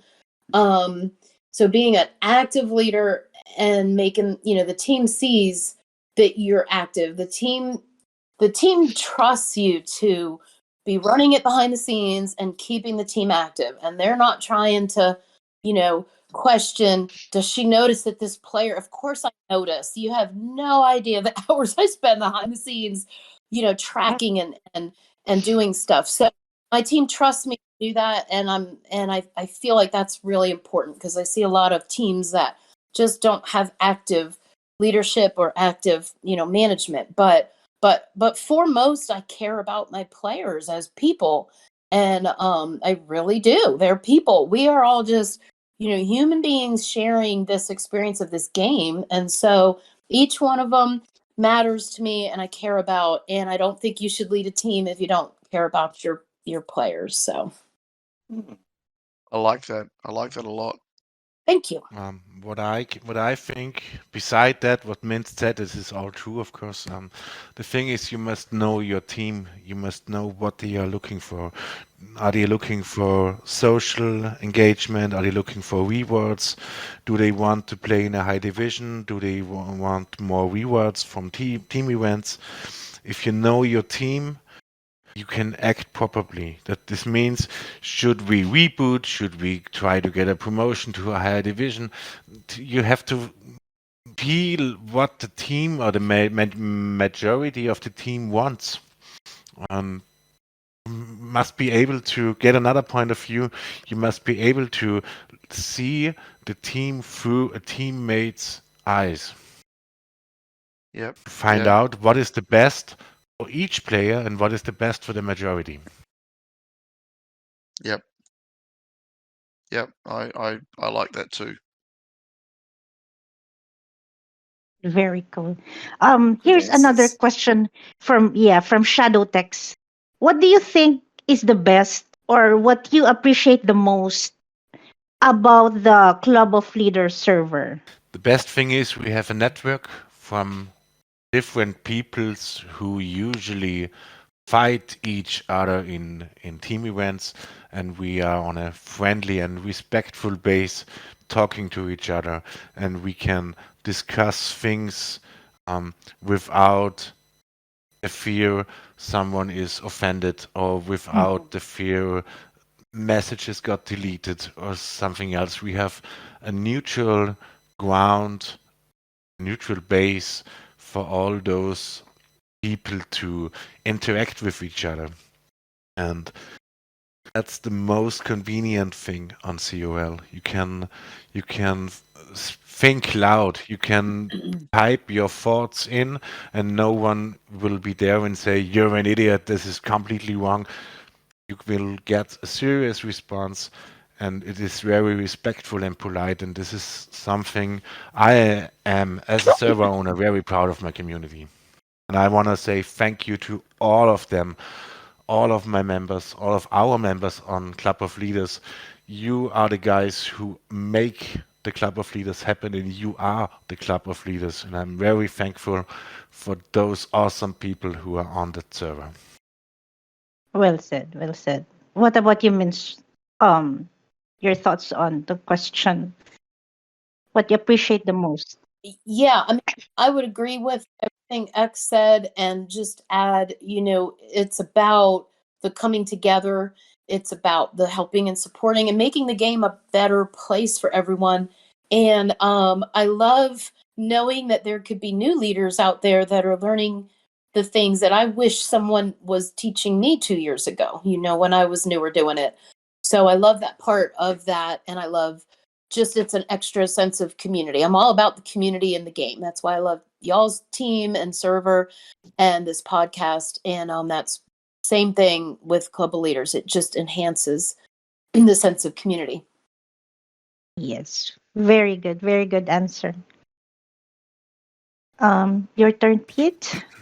Yes. Um, I've got a couple of questions here. They're very similar, but I'll yeah. answer one. I'll give a shout out to Dr. Fuzzy, and I'll ask Fiery's question. If you could merge any two clans, which would you choose? It could be clans that have already merged, like the New Order, but merged again.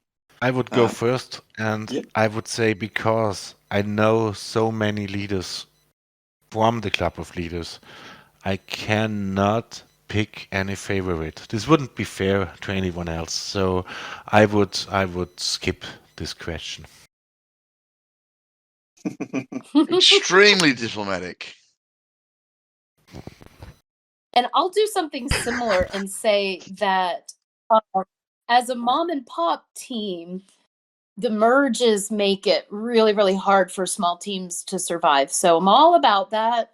But I like those of you that don't want to be in the big, huge corporation and want mom and pop teams that we're out there. So they can all merge. And I'm trying to keep track of all the names, and good luck to everyone. All I like to see is that when the mergers happen, I love seeing that whoever has been number one gets taken down just to make it more fun, So whatever it takes to move all these players around and shuffle them around so that we can see somebody else at the top of the leaderboard is always fun to watch. But we did a little merge with Loaded Nuts where we brought them into our family, but we did it very differently because all those players I was talking about that stuck with us, that got us to where we were to be able to make it to CC last month, I wasn't going to say to them, sorry, your score's too low now, you're out because you're not good enough for CC, and force them out.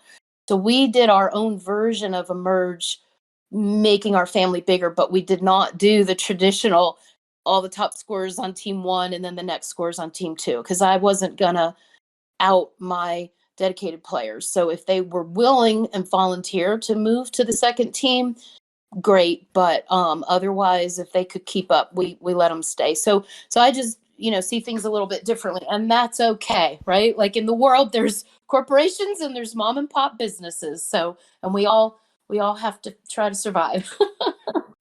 That is a good answer. Very good answer. Certainly. Yeah. Your question, Eva? I have a question from Cafe. Big shout out to Cafe. Did you ever think that the COL would bloom into fruition this big? Well, we have now 560-ish members on the server, and yes, I hoped we get there to a point where the COL is a how to say that, is a constant on the game universe, and yes, I hoped it, and I like the fact I think we are there. Many people know the server exists. I have seen people asking on the Fingers of server, hey, can you give me the link? And Tessa there said, yeah, I have the link, I will DM it to you, and that's great.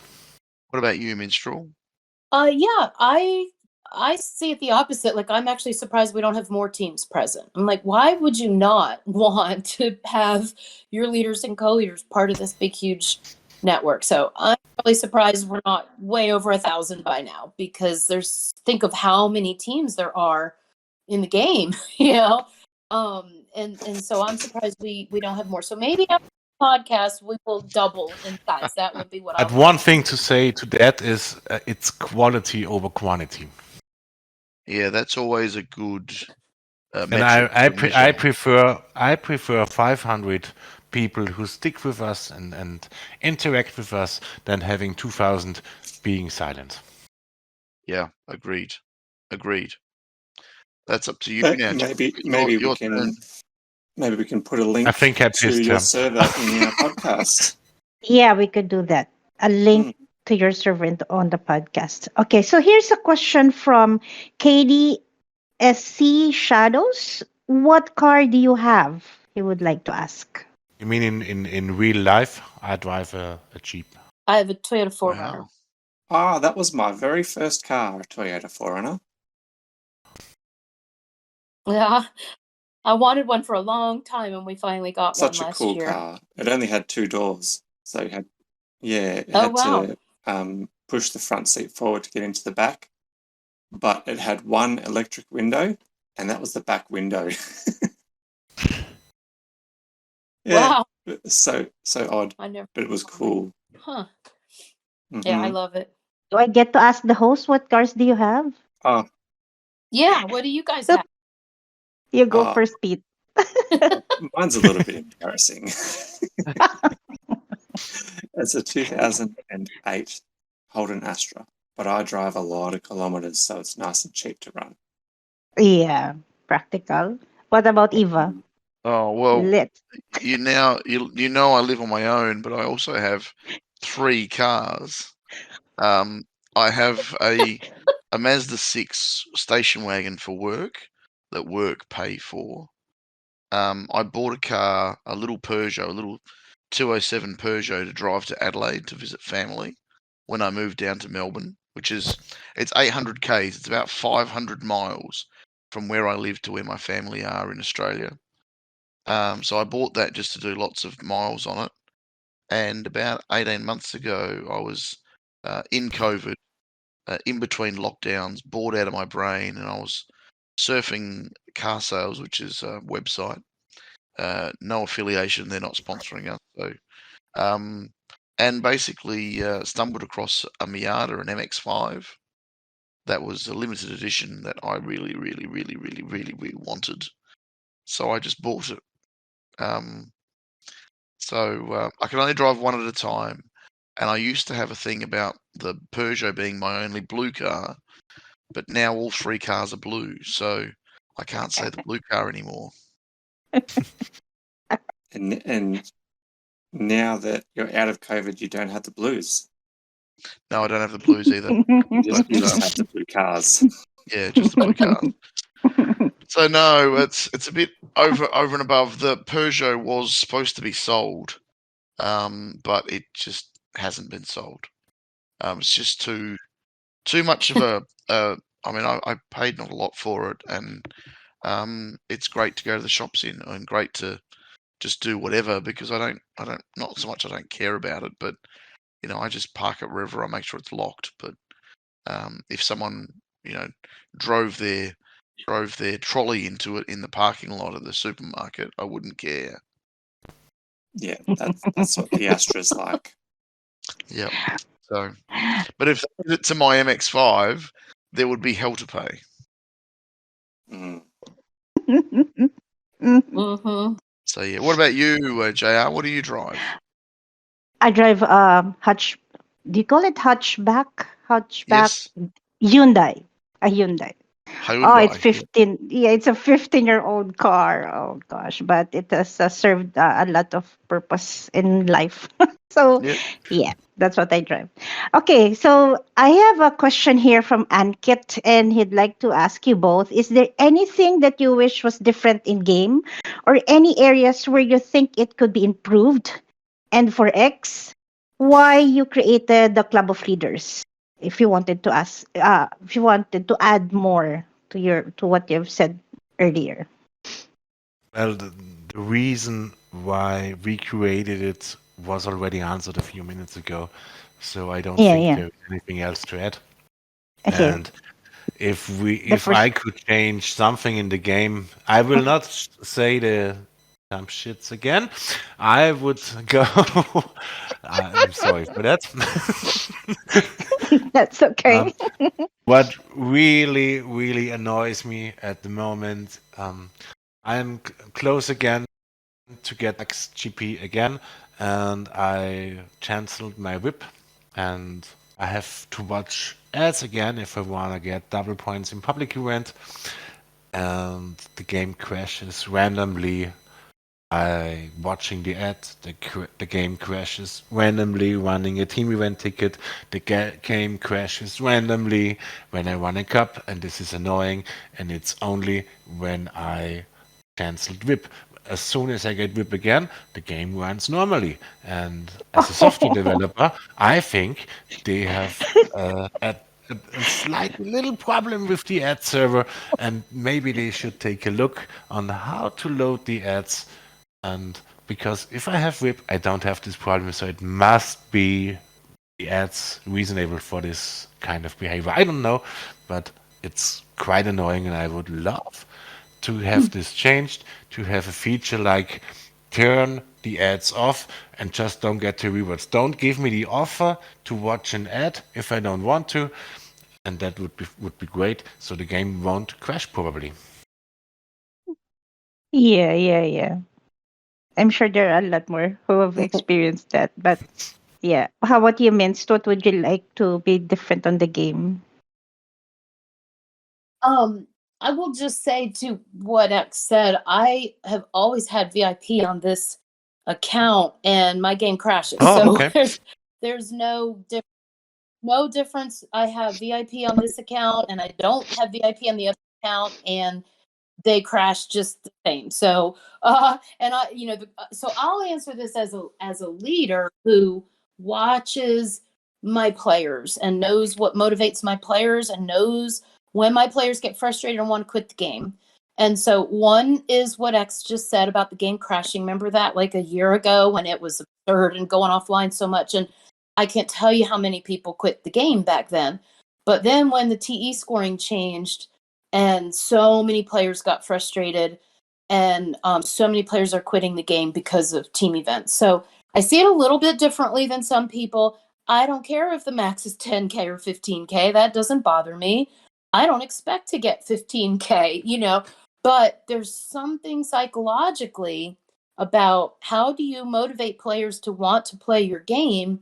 And if the team event makes me feel so horrible about myself as a player, so unable to get what should be considered a decent score after 3 years of experience in building this garage and all the hours I practice, that is demotivating and it's making players leave the game. So I just would love whatever it takes to listen to all the feedback and suggestions that so many people have given and find a way to make team events fun for all of us, not just the top scorers, but those of us that are mediocre. And if 60K is possible, I mean, can I not get 20 every time?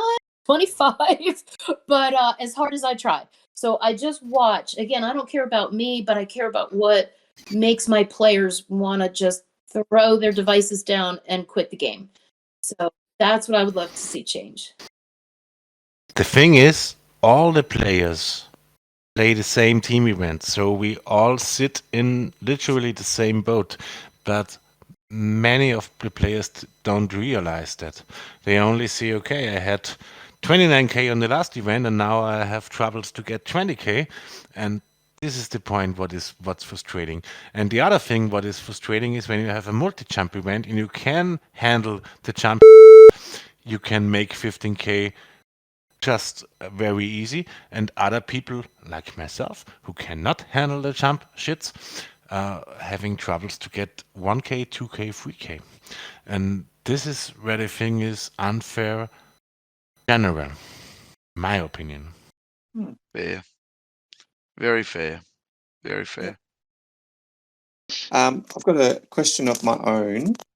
Where did you guys get your names from? I'll start with X236.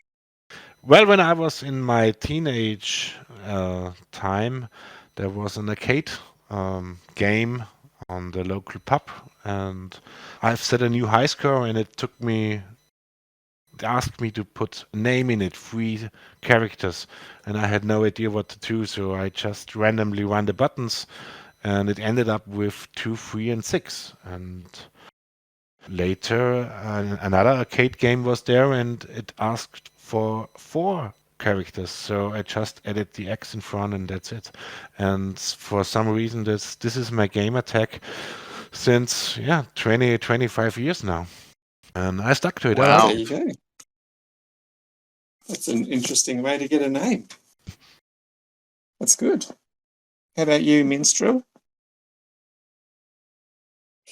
I think that's a great question because my name gets a lot of attention for people that don't know what it means. So here's what I'll tell you. My favorite letter, ironically, is X. And my old gamer name, like when I used to play Dungeons and Dragons, I had a character. My favorite character was, her name was Xantha with an X. And so when I started playing and all of a sudden needed a name, I tried to select Xantha, and the game said it was inappropriate. I don't know why. It wouldn't let me use the name Xantha. So I had to sit there and just quickly, what do I come up with? And so a minstrel is not related to a woman's time of month, guys. It is, look it up. It is like a medieval musician or bard or entertainer. So And not a so, menstrual, it's a minstrel. Yes. Yeah. So it, so as a musician, I have used that name on stage, for different purposes. We've used the word before just because it's just common language. I'm in a musician household. All my friends are musician. Music is my life. So to me, that word is obvious what it means, but it didn't occur to me that in the game, most people may not know what it means. So so there have been some jokes about that, but that was what I chose when I had to just randomly come up with a name because I could not put in the name with the X that I wanted. And and most people call me Minced for short. Some people leave the T off and put Mins, but that's what it means and where I came from. So I'm ultimately a musician, and who knew that I'd wind up leading a team, and the entertainer, bard, performer part of it has a lot to do with my comfort level being with my team and my players and interacting with everyone. It's just who I am. As you see from the interview that never ends because I talk so much, it's just natural for me to talk, and entertain people. I want people to have fun on the team, and there should be laughter like the whole time you're playing the game. There should be something you should be able to scroll up and chat and laugh at something. Or what's the point? Yeah. So that's kind of where it all came. Excellent. That's good. Yes, very over good. to Eva, I think it was. So, I have a question from. I mean, we've kind of touched on this. This is from a person called HJ. We've kind of touched on this already, but what do you think should be changed about the matchmaking in CC, considering you just come out of CC? Yeah, I can give you that response, but for all the listeners out there, my perspective is very different because I just was there 1 month total, Yep. brand new. So I'm like a newbie to CC. So how I see it, I'm sure will be totally different to the seasoned players that are there. So to me, I just noticed that it's way better than I hear it used to be because we only had one match where we were like, so demoralized. Okay, and that was the first one, and then the matchmaking kind of, with the win-loss ratio made it a lot more enjoyable to play. And even if you're losing, you're not like, humiliated. So that part's better. But what I'm noticing is that because of this win-loss ratio, choosing who gets matched to whom, then you've got some teams that are purposely going to lose by just a little bit so that they get an easier match next. And it's just mind-boggling coming in when you hear my perspective as a leader of why I wanted to go in, because I just wanted to play the game and let the cards fall as they may. And you know what I mean? That was the whole reason I said, let's just go ahead. If we can promote, let's promote, so that I get there. And it's this game of matchmaking and game of score fixing or whatever to avoid, being matched with a harder team. So I would just say there has to be a way that teams can play fairly against other similarly ranked teams. I know there'll always be someone's always going to beat the system. Someone's always going to do something, but I'm not sure if the answer is smaller sections within CC where the top beasts play each other, but if number 1 and number 2 play each other and it's a tie, and number, 99 and 100 play each other and it's a tie, and they each get the same amount of points, just seems confusing to me. Like there should be some reward for winning versus losing. And if I play a really tough team, you would think I would get more points than if I play a super easy team. So there's just something in the way who you match against and how the points work that just doesn't seem to make sense right now. I liked when they first came out with leagues that Reese said, kind of similar to what I'm saying, that points you could win or you could lose to a really tough team and get more points. And I don't think that's happened yet, so I'm not sure. But there's just something could be tweaked, and I'm too new to say what it is. I just know what doesn't feel like it works. Yep, fair enough. Fair enough. In my opinion, I know it's called team event, and you get points based on the rank you are performing.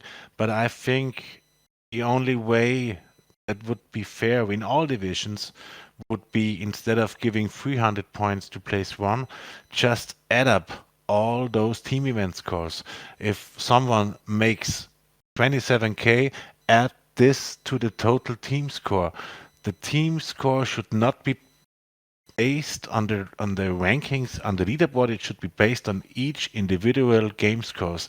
So that would be the only way to keep it fair. So if you have a team in CC or whatever division who is sandbagging by placing lower scores, you would see that in the total team score. I know before we had automatic matchmaking in CC, players had let me form that. One moment. Before we had automatic matchmaking in CC, players tried to control who they are matching to, and some still does in Division 1 and Division 2. They are trying to match each other's, getting easier matches or getting hard matches. And if you add up those individual scores to the total team scores, it wouldn't matter where your team is ranked on the rank board. I hope you can follow me what I'm trying to say. Yeah, no, I get that. Yeah. I get that. I see the team Germany sandbagging in CC on rank 100 with 1 or 2 players just for keeping the team there. It's okay. They should do whatever they want to. It's a game. They can leave. They can move whatever they want. But it cannot be another team making them 4King. They get 4K's maximum points for this match. When you add up the single scores from the players, you would get a fair impression how strong is the team. Yes.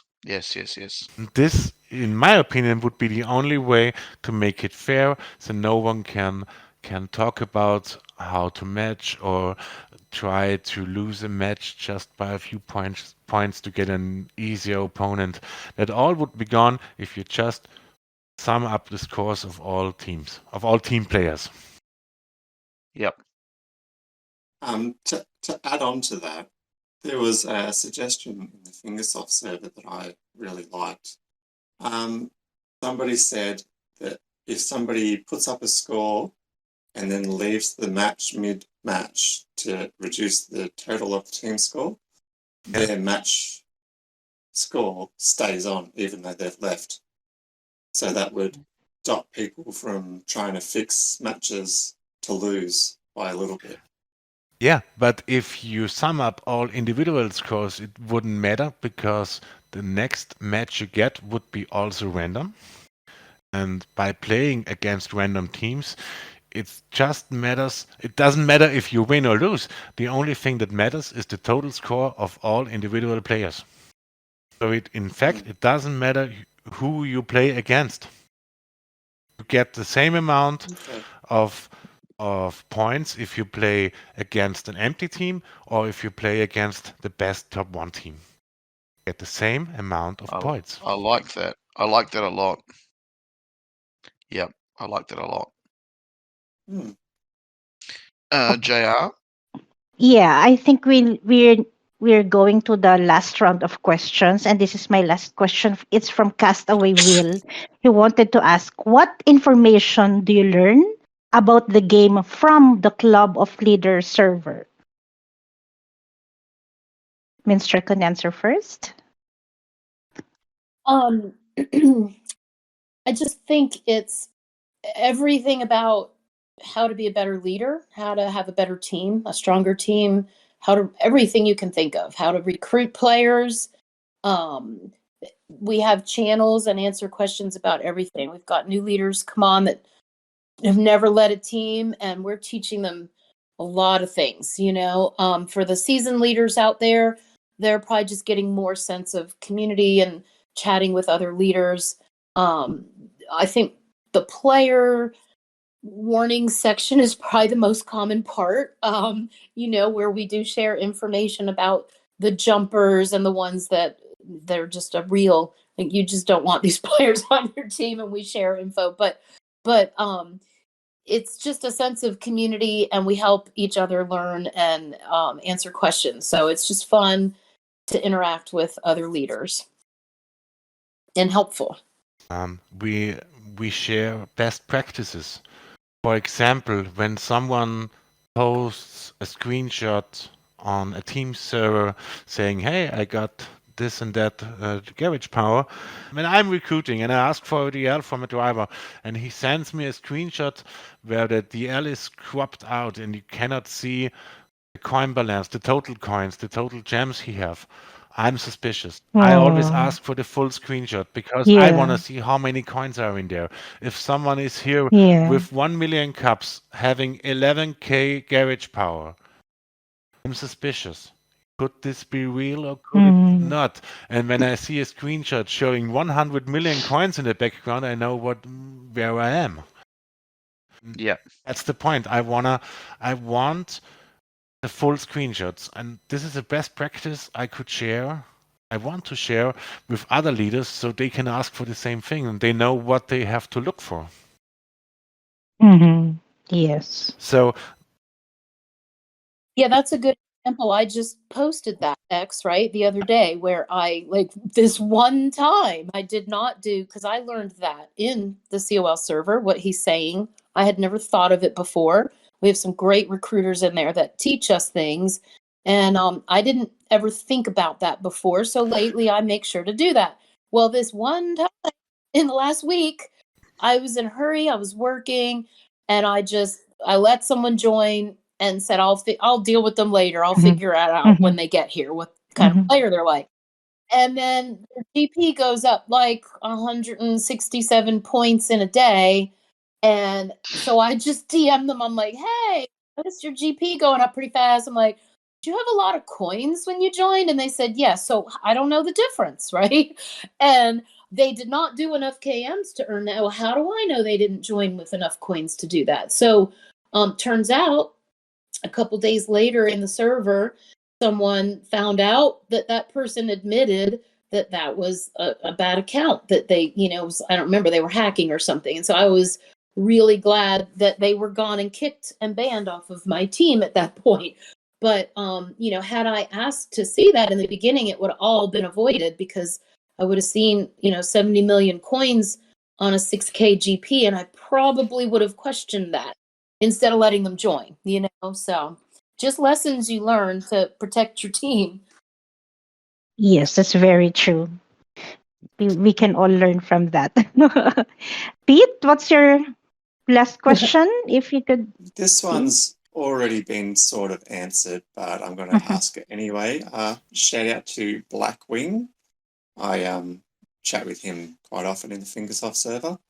And his question is, what gave you the idea to start the Club of Leaders server? Yeah, that was Minstrel.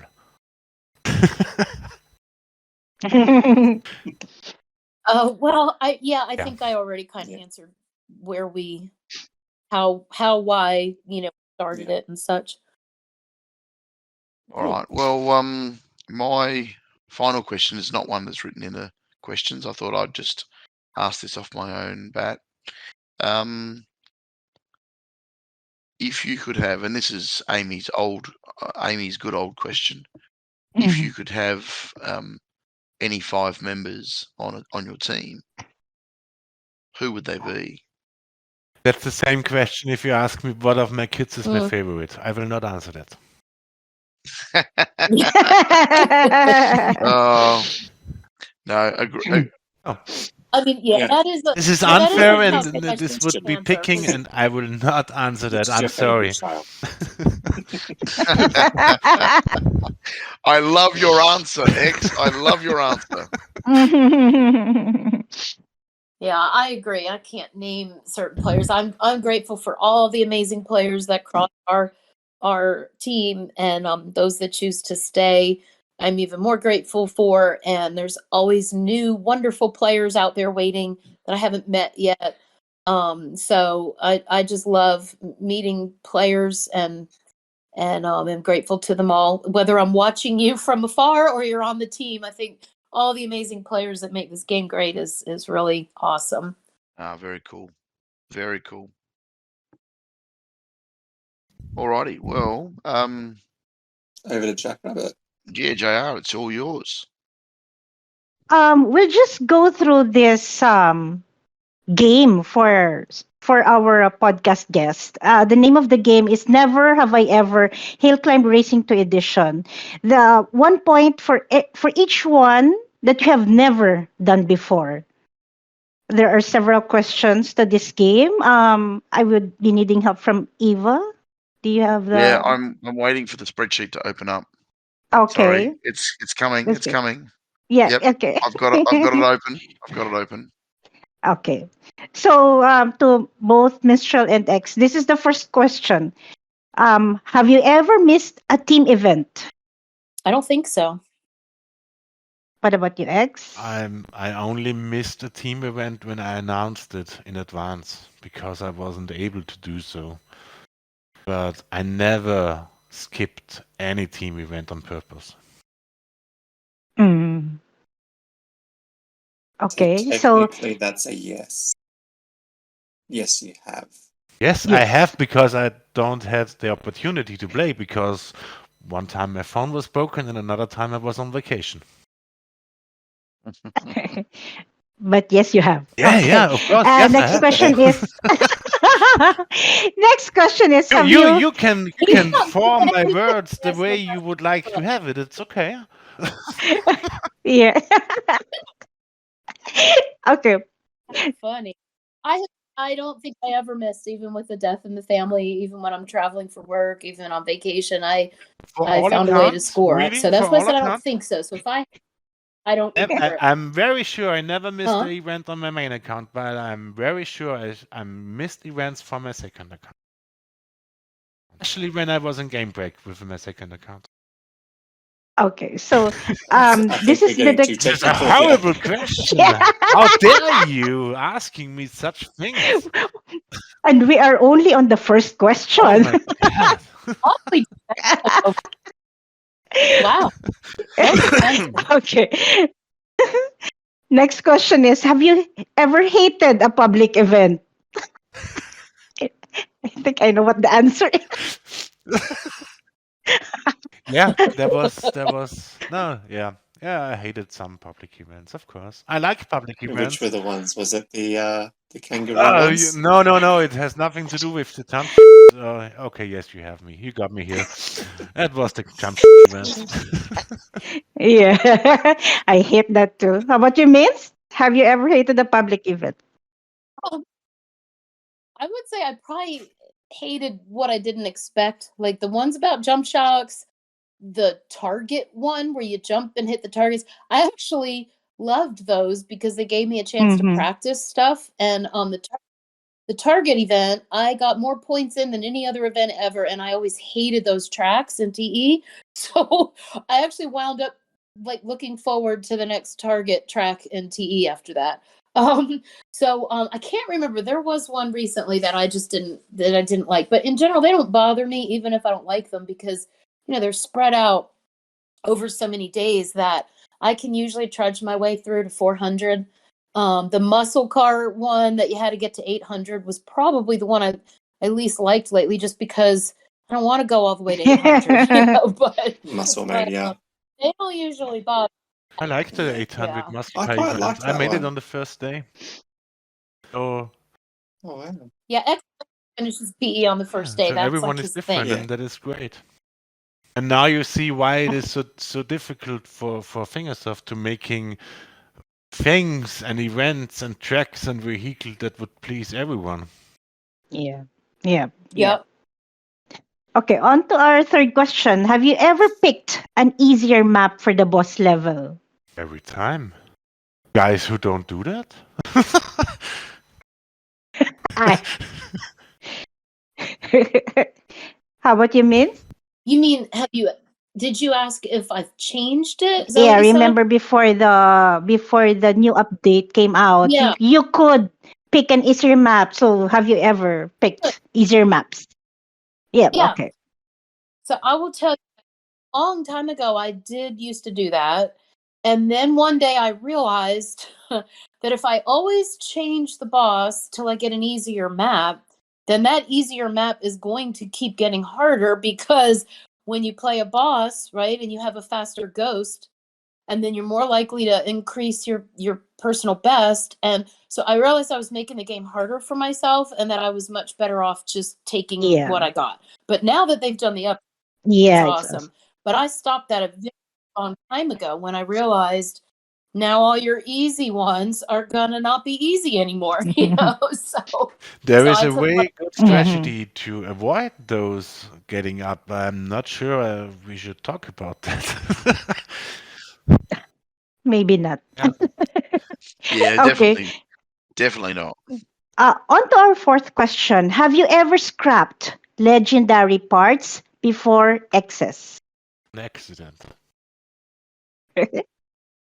I never did it on accident, but I might have done it when I was an idiot back 3 years ago before I knew how That to still play the game. counts. That still So counts. Yeah. I honestly, Uh, but once I learned, yeah, this account has never done anything stupid like that yeah. ever, even if it was the dumbest very part that I would never ever need in a Mhm. I million years. remember when I you don't. Okay. suggested other people to scrap the afterburner for the Moonlander because it would be the least needed part. And then out of a sudden we had a team event Yeah, where the that was afterburner Eric's was needed. suggestion. And it could be I laughed a little bit. Yep, yep, that was Eric's suggestion. He was the one that said scrap the afterburner for the Moonlander, and but yeah. So, but now my advice to everyone is only scrap excess Yes. scrap, and a lot of players don't even know what that means. Yeah, because it doesn't show up Yeah. until you actually have it. So you wouldn't know what that Right, means. right, yeah. Okay, on to our next question. Have you used up all special tickets on a single run? Well, you can't, because the first ticket is 1, and then the You- next ticket is No, 2, so you can only use no, it was 3 able on a before run, Well, before right? the update. It was before- able to use whatever tickets, how much you have. Yeah. Well, you Yeah. mean back in the day before they Yeah. changed the ticket system? I can't honestly remember. That was too long. I can't remember when they changed it. I just know now you can't use more than 3 at a time because of the way that it multiplies. I The can remember exponential. one event So where I tried hard on the last track, and I think it was 8 tickets to spend. But I don't remember what event it was. I have no idea. But I know I have seen. Would you like to spend 8 tickets? Yes, I would. wow. I was such a bad PE player back when there was no limit like that, that I never really in a situation where I would think to do such a thing, because why blow 8 tickets when your score is still going to suck, right? So it's by the last year that I really understand the strategy, and I explain that, but huh? So the next question is, have you ever had a perfect 40K score? No. Sorry. That is so funny. Of course not for me. What about you, No, no, X? never 40k. I had many, many 10ks when 10k was cap, and I think I had one or two 15ks. One I know for sure, but I'm not that often. But never on Okay, all so that's flags. never. Never ever. Okay. Next question is: have you ever fallen asleep while grinding adventure maps? Yes. Yeah. I know Yes. Minstrel's answers here because way back. That's how Yep. she would fall asleep, Yep. grinding desert vans. Yeah. What Yes. about you, X? Yes, I did. Well, yeah. Yes, you have. Okay. Next question. Have you ever taken a long break from playing HCR2? Like, no. No No. for the main account and yes for the second account. So what's that? I don't know how you. How do you I divide don't that? know. That was your question, not mine. Like you were always playing on one or another account, right? Yeah, so that means No. you have I've never. always. Yeah. There is no single day since I started it when I never had played it. Mhm. Okay, so the next question is: have you ever raged quit at some point in time? Excuse me, what? Have you ever raged quit? Like you were so upset with an event that you just quit, Yeah, there was this. There quit was the this game. one event. I literally throw my phone against the wall and it broke. Yes, I'm not proud, but it happened. Oh my god.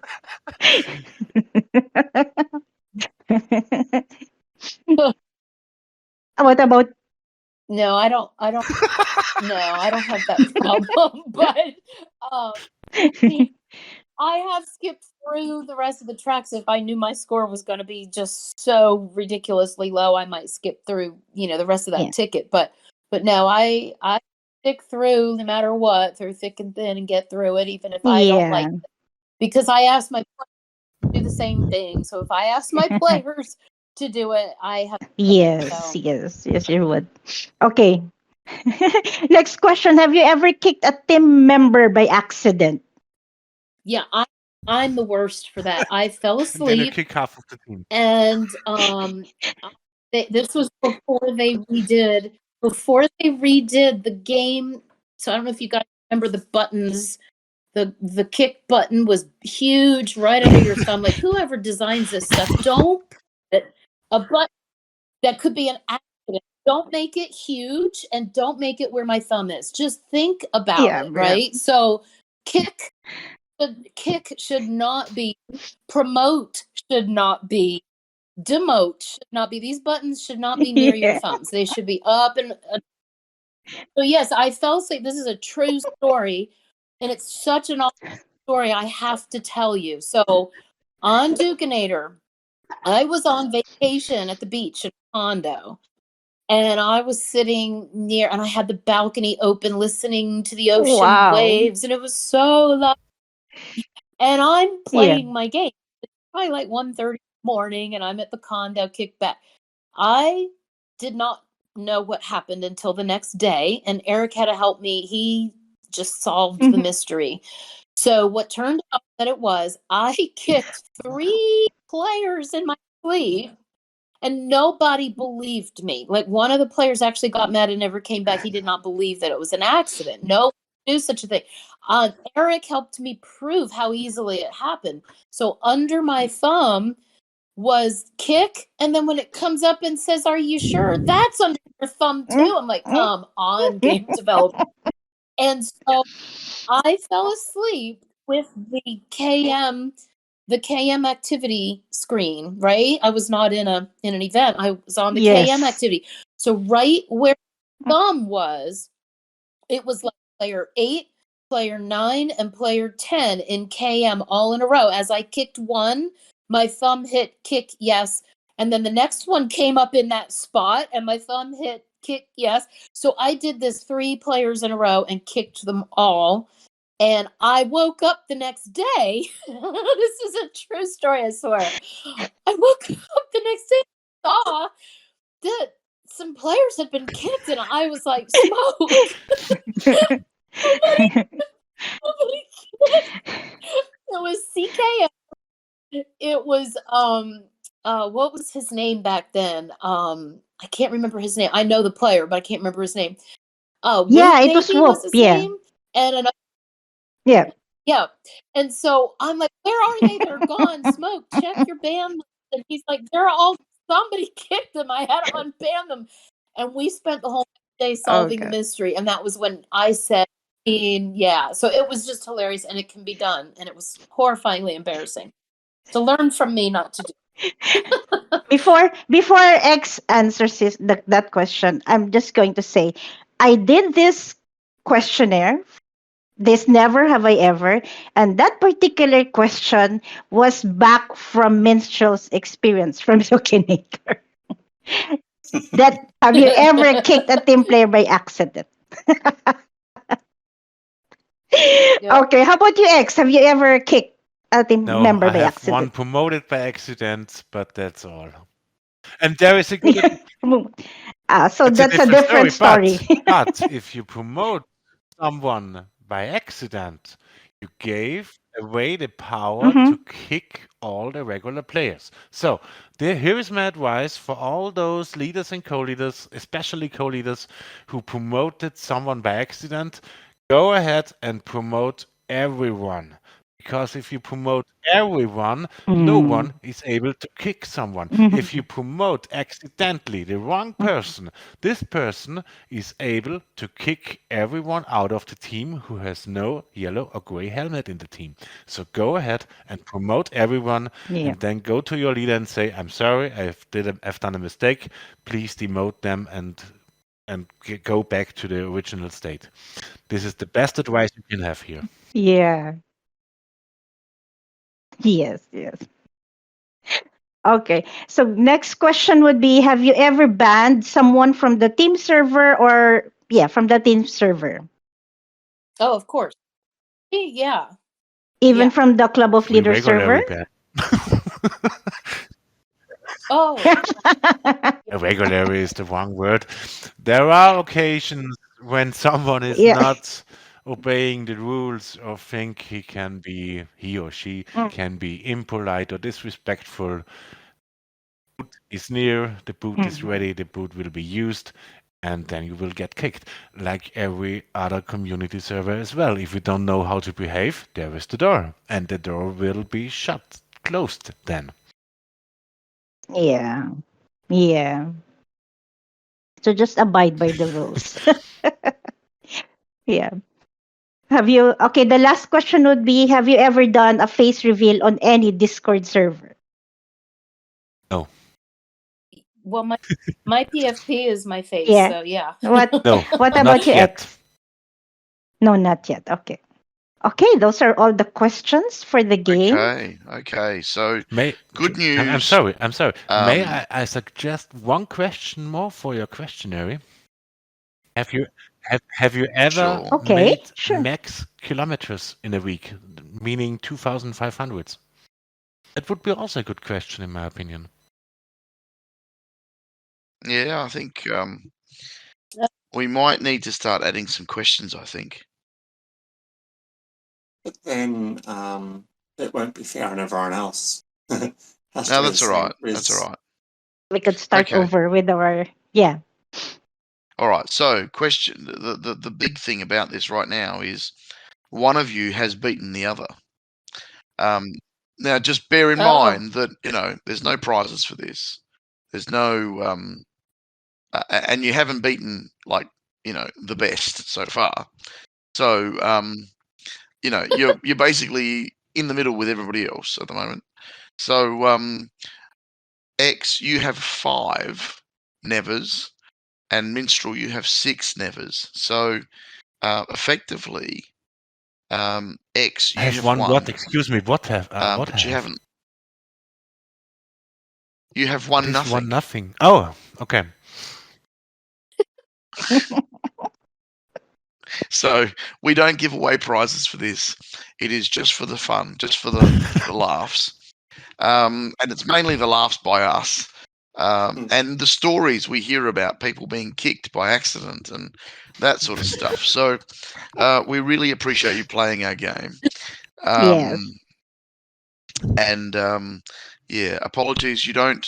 So if you do get an equal 3, which is the current smallest score being the better, you get a new role in the server. You get the winner's role, so your name changes color. But other than that, you win nothing. Unfortunately, because you haven't even scored 3, you get even less than nothing. So congratulations. The participation. This is like a participation award. You guys participated. We appreciate it. It's been fantastic. I have no idea what you mean, but Yes. fun. yeah, Thank you for playing the game. Whatever.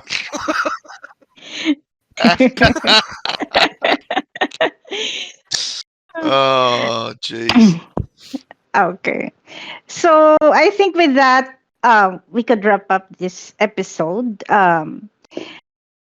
The usual way that we do it is we ask our guest, would you like to do any shout outs to anyone in the community? Would like to start with Minstrel? Well, I mean, I already said shout out to those running the Nemesis server. Shout out to everyone supporting us on the Club of Leaders server. Shout outs to all the other people that have helped support me in learning how to play this game. But most of all, shout outs to my team, all of my players, every one of you.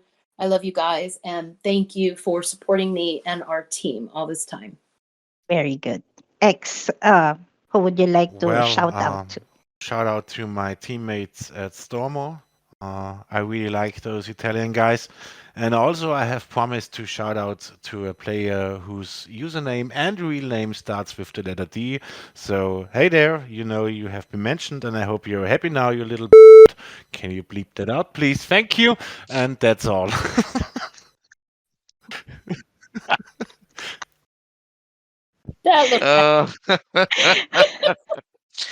Just when I thought I didn't have to use the bleep button again.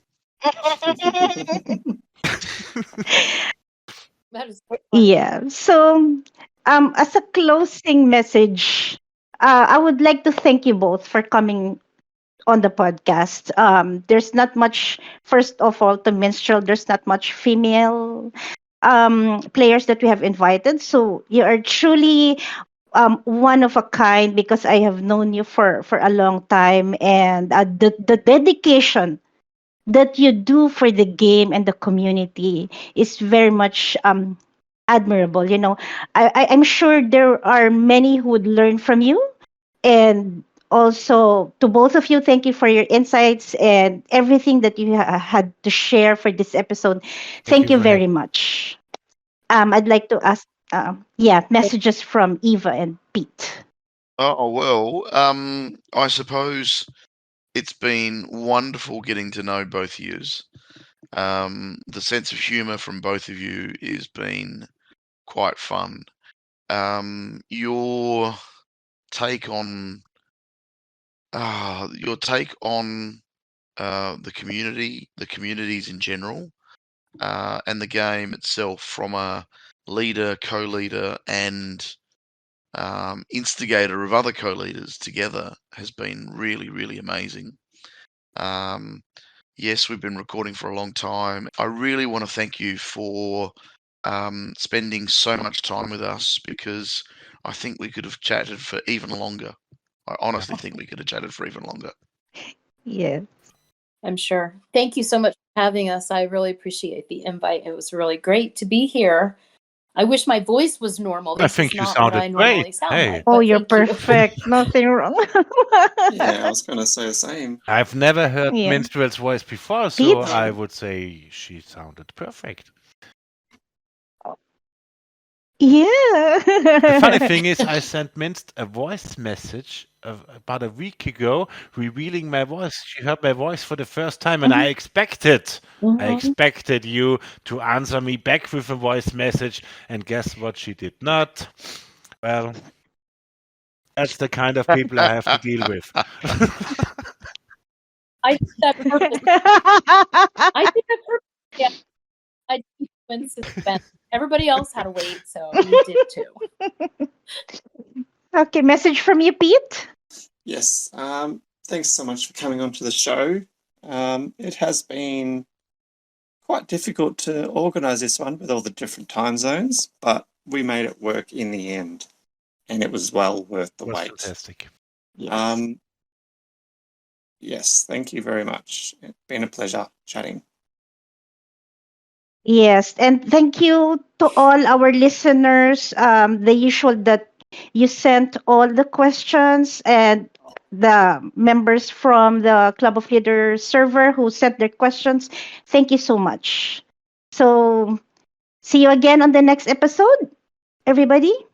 Bye. Bye bye. See ya. Night, everybody. Bye.